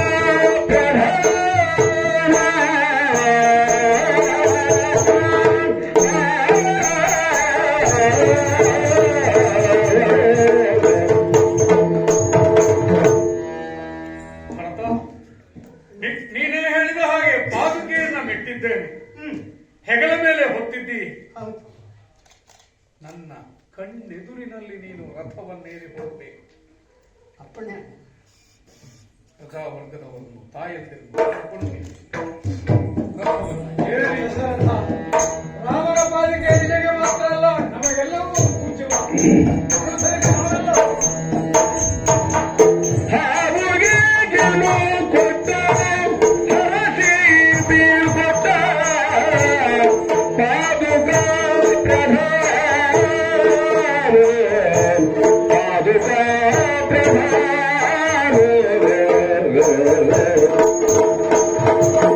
ಮಂಗಳಾಥ ಶರಣೇಂದ್ರಾಯ ಮಹನೀಯ ಗುಣಾತ್ಮನೇ. ಸೀತಾ ಲಕ್ಷ್ಮಣರೇ, ನೋಡಿದ್ರ ಭರತನನ್ನು ಅಂತೂ ಕಳುಹಿಸಿಕೊಟ್ಟೆವು. ಲೋಕದಲ್ಲಿ ಜನ ಹೇಳ್ತಾರೆ, ರಾಮನಂತಹ ಅಣ್ಣನನ್ನ ಪಡೆದಂತಹ ಭರತ, ಶತ್ರುಘ್ನ, ಲಕ್ಷ್ಮಣ ಇವರು ಧನ್ಯರು ಎಂಬುದಾಗಿ. ಅದನ್ನ ಕೇಳಿದಾಗ ರಾಮನಿಗೆ ಏನನ್ಸ್ತದೆ ಗೊತ್ತಿದೆಯೇನೋ ಲಕ್ಷ್ಮಣ? ಏನಣ್ಣ ನಿಮ್ಮಂತ ತಮ್ಮಂದಿರಿದ್ರೆ ರಾಮ ಹೀಗಲ್ಲದೆ ಇಲ್ಲಿ ಹೇಗಿರುವುದಕ್ಕೆ ಸಾಧ್ಯವೋ ಲಕ್ಷ್ಮಣ? ಹೀಗಲ್ಲದೆ ಹೇಗಿರುವುದಕ್ಕೆ ಸಾಧ್ಯ? ಯೋಚಿಸ್ಬೇಕು. ನಿಮ್ಮಂತ ತಮ್ಮಂದಿರಂತೂ ಪಡೆದಂತಹ ನಾನು ಕೃತ ಚಿತ್ರಕೂಟದಲ್ಲಿ ನಾವಿರುವಂತಹ ವಿಚಾರವನ್ನ ಸಮಸ್ತ ಅಯೋಧ್ಯಪುರದ ಜನರೆಲ್ಲರೂ ತಿಳಿದುಕೊಂಡರು. ಗುಟ್ಟು ರಟ್ಟಾಗಿ ಹೋಯಿತು. ಮತ್ತೆ ನಾವಿನ್ನಿಲ್ಲಿ ನಮ್ಮ ವಾಸವನ್ನ ಮುಂದುವರಿಸ್ತೇವೆ ಅಂತ ಆದ್ರೆ ಅದೆಷ್ಟು ಜನರ ದುಃಖಕ್ಕೆ ನಾವು ಕಾರಣರಾಗಬೇಕು, ಅದೆಷ್ಟು ಜನರ ಕಣ್ಣೀರನ್ನು ನಾವು ಒರೆಸುತ್ತಿರಬೇಕು. ದಿನನಿತ್ಯದ ಕೈಂಕರ್ಯವೇ ಅದಾಗಿ ಹೋಗುತ್ತದೆ ತಮ್ಮ. ಹಾಗಾಗಿ ಚಿತ್ರಕೂಟ ಭೂಮಿಯ ಋಣ ಎನ್ನುವಂಥದ್ದು ಇಲ್ಲಿಗೆ ನಮಗೆ ತೀರಿತು ಎನ್ನುವ ಸದ್ಭಾವನೆಯಿಂದ ಪ್ರಯಾಣವನ್ನು ಮುಂದಿನ ಘೋರ ಕಾಂತಾರಕ್ಕೆ ಮುಂದುವರಿಯಬೇಕು. ಹಾಗಾಗಿ ಈ ಧರಿತ್ರಿಗೊಂದು ಮಂಗಳಾಥ ಶರಣೇಂದ್ರಾಯ ಮಹನೀಯ ಗುಣಾತ್ಮನೇ. ಚಕ್ರವರ್ತಿ ತನೂಜ